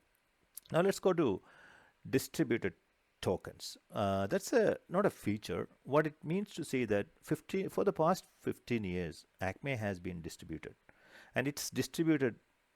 290 million tokens are distributed. So if today, if you come here, I want to buy a little bit of tokens and manipulate the market, probably it doesn't work as easily as you think, or it's probably easy because there are so many whales in the market probably today, but the market cap is so low. Any whales manipulation, but the moment the market starts seeing the strength of accumulate and the variety of applications launched on top of accumulate, one day it will catch up, right? It will catch up and it will fix everything. When I talk to Paul, he says one thing: let the weak hands sell, let the weak hands dump it, let the stronger hands get it. The more distribution, more rotations that we have is eventually improve the distribution of the tokens, and that's what we want. So when I say, Paul, will somebody dump the token because I see some whales, and say, Binoy, that's what we all want. We all want tokens to be dumped more and more. So it's distributed, redistributed. The more redistribution happens, it goes to a lot of smaller hands, and it's better for us. That's how Bitcoin worked. That's how Ethereum worked. That's how this is also going to work. But tokens are distributed. Nobody holds tokens as a, foundation probably has 20, 25, 30 million tokens. Other than that, all other tokens are distributed and staked. So you can go to the staking and can find out how many tokens are staked there. And it needs 2 weeks, I think 2 weeks time to unstake it. So you can always check the staking and see how many are staked and everything. IPFS. So IPFSserver.com, if you go to www.ipfsserver.com, that's a specific wallet created for Accumulate, right? That's integrated with the Pinata. And when you upload a file into Pinata, that file can be signed and the file can be also encrypted based on the wallet, Accumulate wallet. And Accumulate identity can also be used to sign the file. That means any file that is stored and signed there, it can always use Accumulate identity. I have not put the Accumulate hash key there. I wanted to put the Accumulate hash key, but we will eventually, with the signature, we will also put the hash key so that the signature has more details, right? An identity can also be verified. When you open up the file and see it, the wallet will tell you that file is legitimately uploaded by the user. So today, if you find a file in IPFS, you can never see who actually uploaded it. And people can claim I uploaded it. There's no way you can prove it.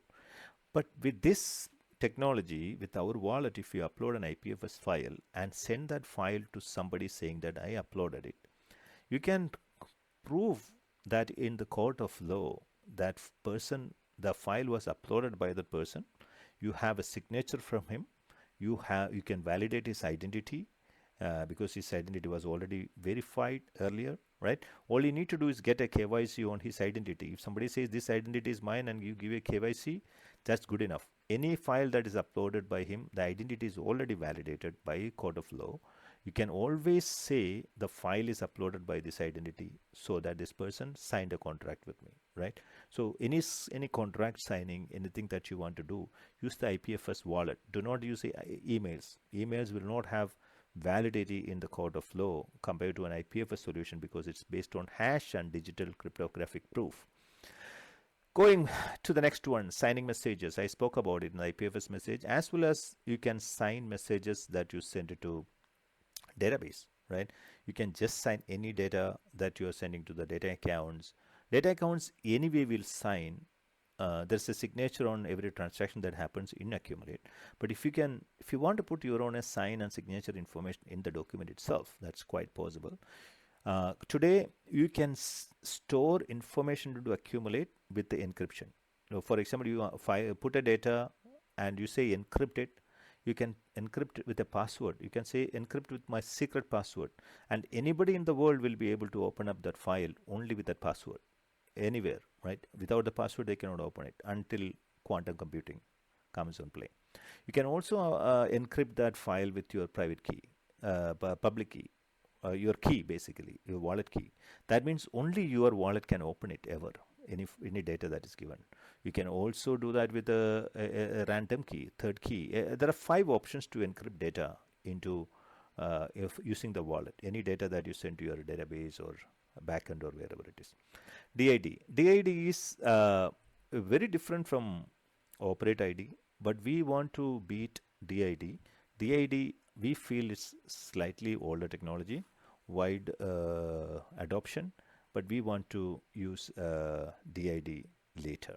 We want DID to be extended to an extent where much more features are provided through our operate ID. Now, the way we look at DID, DID was approved by 2019 timeframe, and people like companies like Google didn't actually approve it in the beginning, right? They pushed back because they knew a decentralized identity wouldn't be a great thing, and also the whole DID specification they have created, right? It's by W3C consortium, and they have a lot of thinking behind it. But unfortunately, or fortunately, the decentralized technology progressed a lot.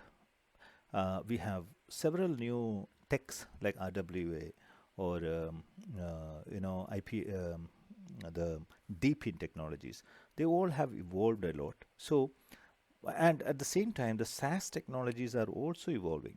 Traditionally, things were SaaS. Now it's going to be AI enabled SaaS, and tomorrow it's going to be AI agents enabled services, right? The SaaS technology itself will be replaced by AI agents eventually. But people will start taking services from AI agents rather than SaaS. And the SaaS currently in the cloud technology might also move into decentralized tech. We do not know where it goes, but it doesn't matter. The AI agent will handle all of this, right? So in that scenario, an AI agent is a DID. The DID, earlier DID implementation, DID has got 2 components. One is a passive component where the data is stored, right? Operate ID, bank on ledger, they all data stores, right? They store the data. Operate ID has a active component as well. That is basically services and processing components. That where the processing components reside, it's in the wallet or a server or a blockchain validator.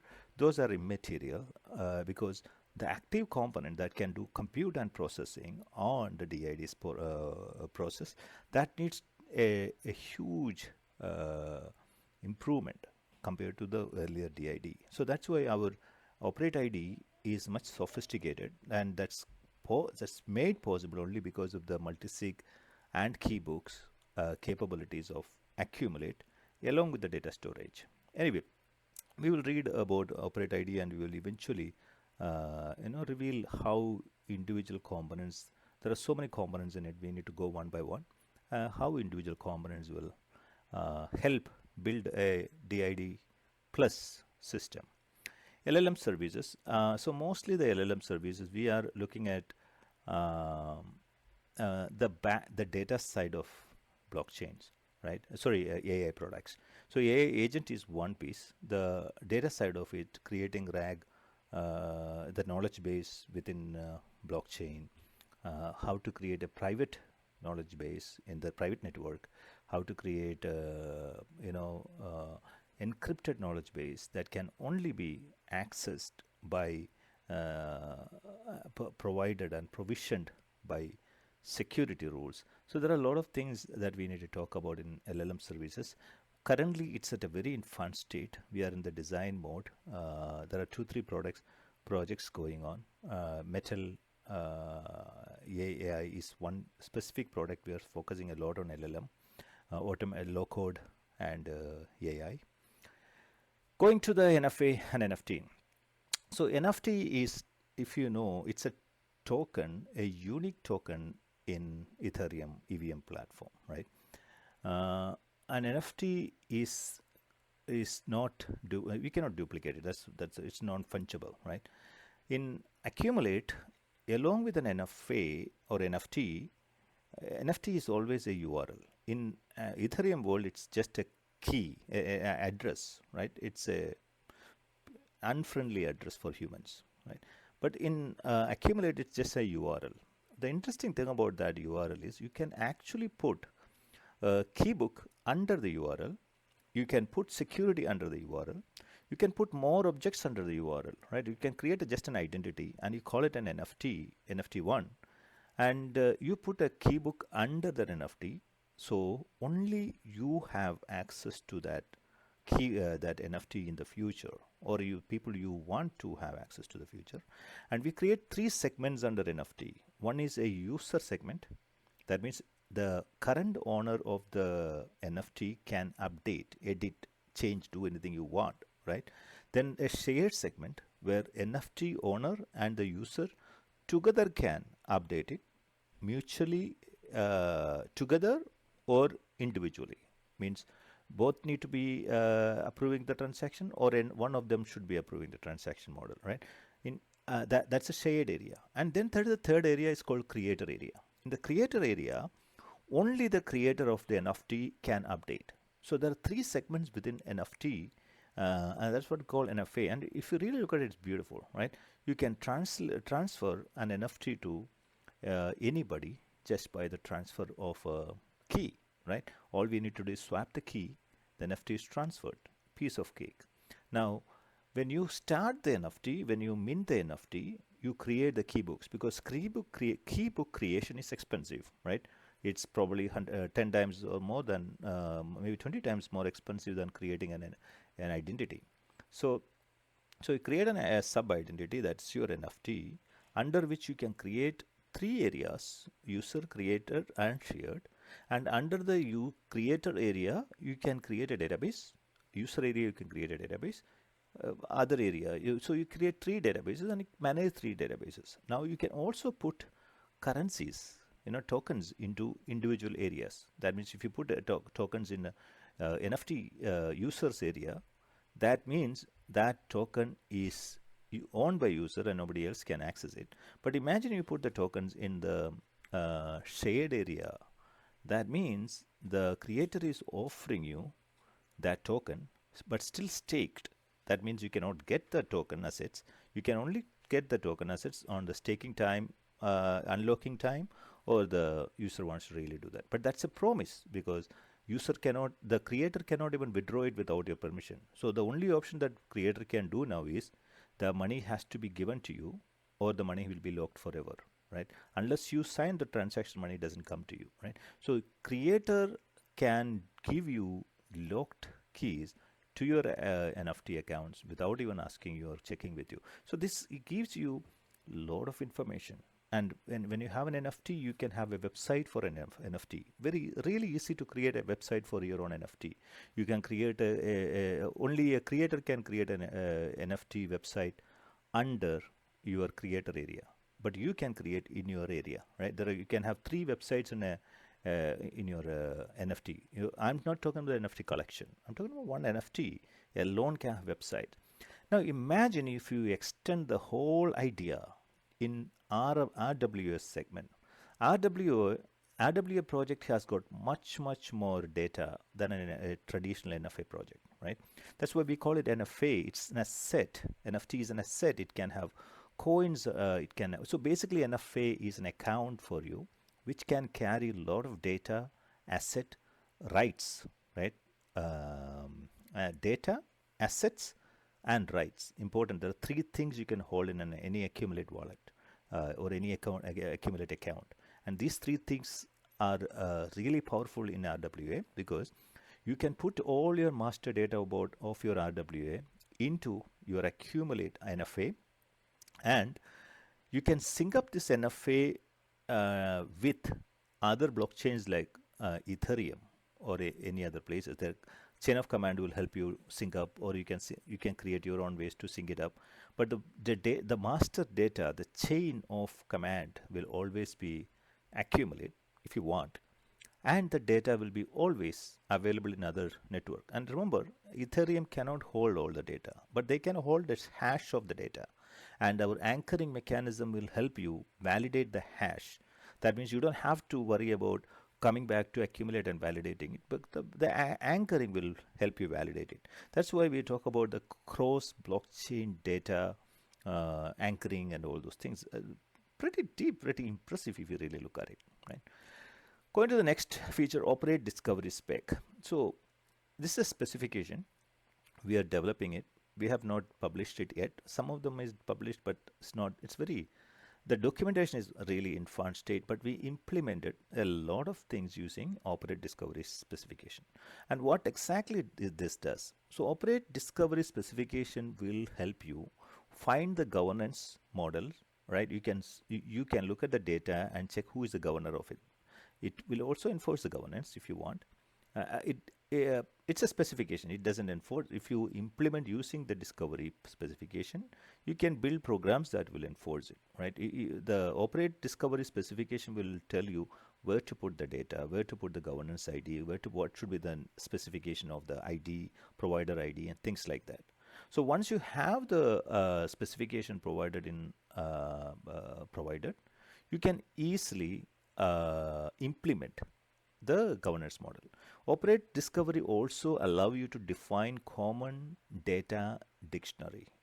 Means, for example, if you're in a customer solution, right, in customer management software, customer ID or cust ID, C capital, C small, ID, I capital, D capital, or so those kind of standardization is made possible by operate discovery specification. And remember, we are not telling you how to use customer ID. We are only telling you options to define your schema. You define your schema, you publish your schema through your identity, and we show you how to do all those things. And you create your own schema. And if you don't have a schema, use a manufacturing schema. If you don't have a if you're a manufacturing company, you don't have your own schema, company specific schema, use a standard manufacturing schema. If you don't like manufacturing schema, you use a common schema that is available, right? That's the way it works. So discovery specification will allow you to create common data standards. At the same time, it will also allow you to find environments, find agents, find bots, find services, find anything you want, because it allows you to discover. It also gives an option to make yourself discoverable, right? So that's the whole idea about discovery with specification. We'll talk a lot about it eventually. BizFirst AI.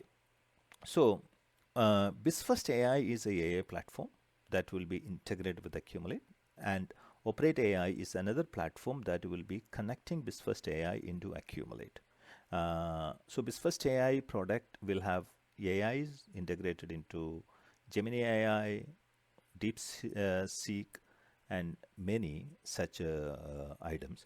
But the AI agents and data stores will be provisioned through Accumulate, and that product is Operate AI. And when I say provisioned, it comes with a lot of key features. Just imagine your AI agent having a DID. Your AI agent is having access to your bank. Your AI agent is able to do things based on the keybook, right? And AI agent stopping or not giving services without access, right? So Accumulate data account will control the behavior of AI agent or change the behavior of the AI agent, and it will also probably fund the AI agent using a server-side replica, right? So AI agent is a big deal for us. It's going to change and revolutionize everything about Accumulate. We are thinking the service industry, the software service industry, and software product service industry, services, right? Web services, all those things are slightly to change as AI agent services. And when that happens, we want to be in the forehead, in a very good position where we can easily take advantage of it. That's the whole idea about it. Verifiable credentials is a variation. If you read about DID, verifiable credential is really related.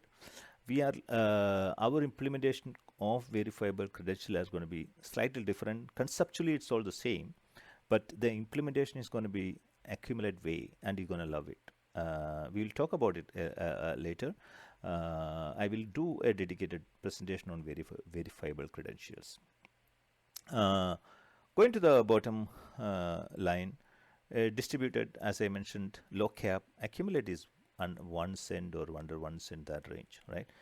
What it means is the only 290 million tokens are in circulation. That means that will make 2.9 million total valuation in the coin. And if you really just look at all the products that Operate Crypto built, and just to go through individual products and just do an assessment of cost, and do an assessment of cost of accumulate products, and it is 15 years and Tendermint and all the complications. And if you just they just put a $5 million valuation, raised $5 million in 2021, put it into this product, right? So just think about past 15 years of effort and software accumulated through all this work and effort, engineering excellence by one of the genius people, right? 71 patents. Can you imagine the worth of that product in any terms?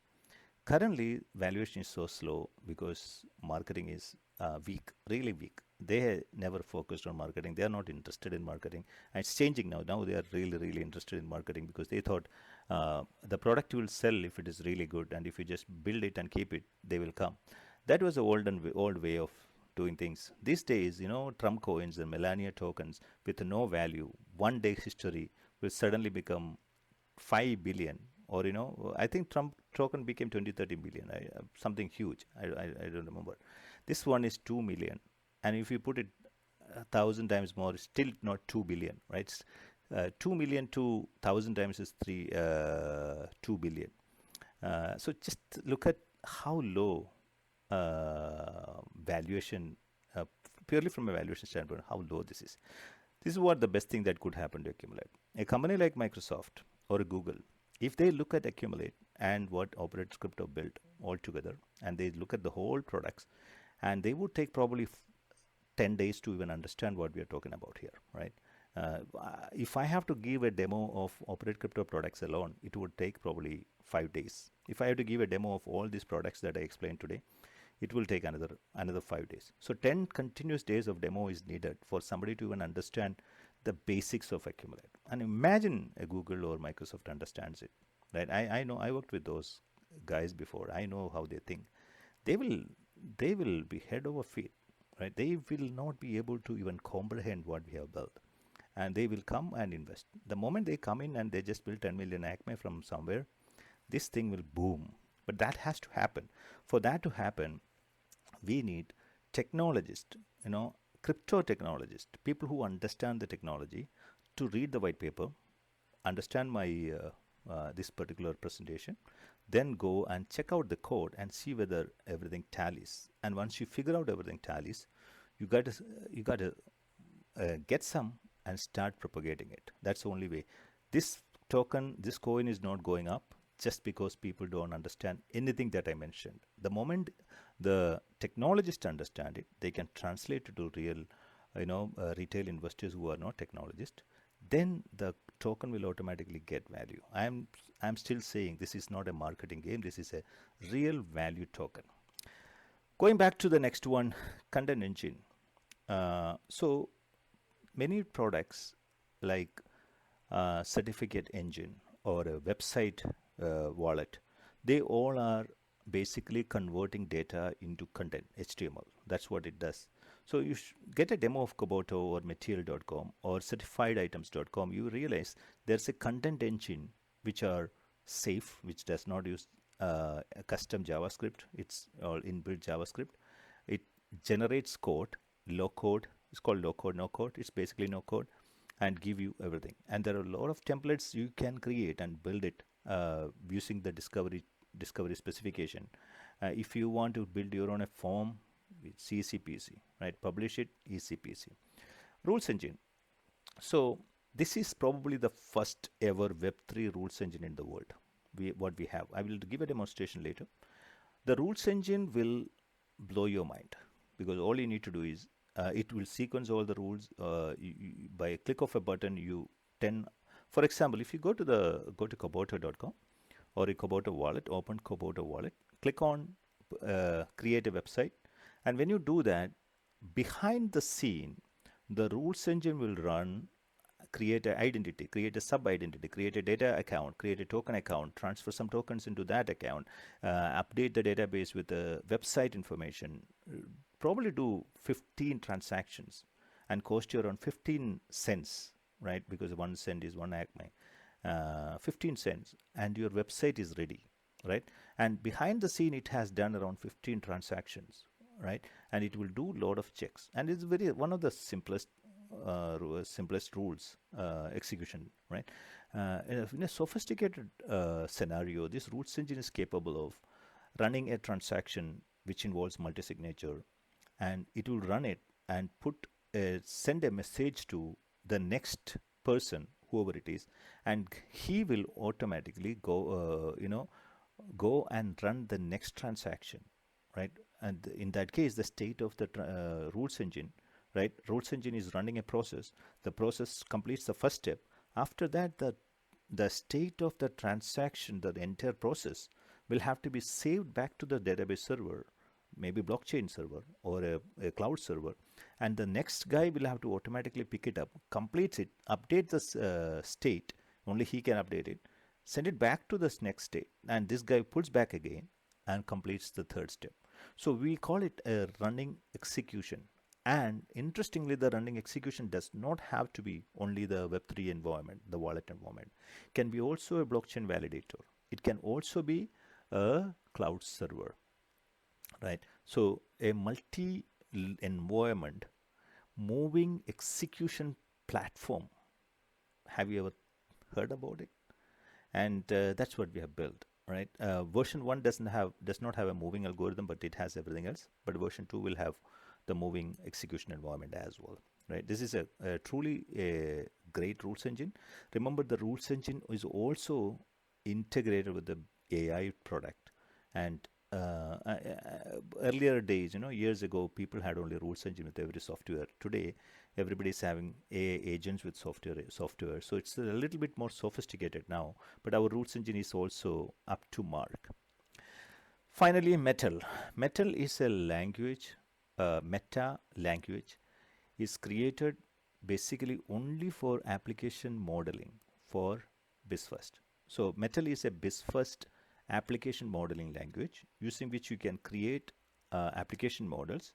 Application models, RML, rules model, process model, BPML, RML, AML, application modeling language. All those things are created under Metal.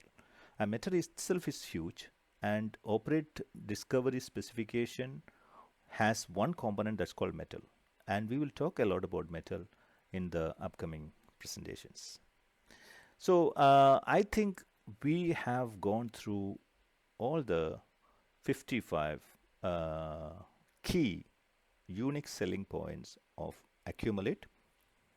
If you can show me any software or any blockchain in the world who can come close with all these features, or some of these features, at least 50% of the features, right? Any blockchain, layer 1 blockchain that you can show me, I will be really surprised, impressed. And show me one. I challenge you, in the next 1 or 2 years, it's probably not possible for you to show me a blockchain that has all the features that I spoke about and does not violate the patents, the 71 patents that Paul created. It's not possible for any blockchain to be this advanced.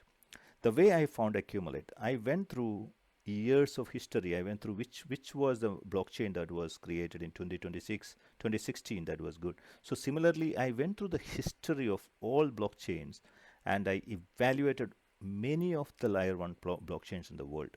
And then I found Accumulate, right? And I realized Accumulate was so advanced. And initially when I saw this, I didn't even believe it. I thought this is all just paperwork. Then I got a chance to talk to Paul, and I was like, what? Really? So Accumulate technically is the best.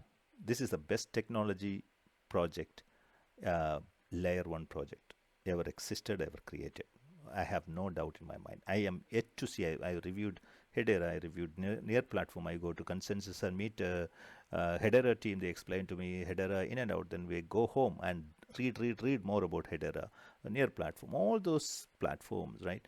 Uh, Cardano and many such products are toys compared to this. This is great for enterprise SaaS application platforms development, PaaS platforms, AI platforms, cross-chain platforms, right? Chain abstraction is one of the biggest benefits of this product. There are so many, it's a great data platform. There are so many use cases that you cannot even implement in many products. Like you try to build an RWA using Ethereum and try to create the same design in Accumulate, you realize your cost will be cut down by 80%. 80%, that's right. Right? The same RWA implementation in Ethereum, you do that in Accumulate platform, your cost will be 80%. You will go to market in 3 months. The other one, a serious RWA project will take at least 8 to 10 months to complete. A serious one. This here, in 3 months, you'll be done, and cost is going to be so low. There are so many other benefits about Accumulate. What I'm going to do next, I'm going to take individual components and I'm going to deep dive into them and explain individual components in depth. And I might even invite Paul or Jay to explain some of the things. For example, synthetic transaction. I might bring Ethan to explain what synthetic transactions are, how it works, because they actually wrote it. I'm only talking from a theoretical knowledge, right? I have not even seen synthetic transaction code yet. But we will bring the original writers and we will review them in depth here. And meantime, read the white paper.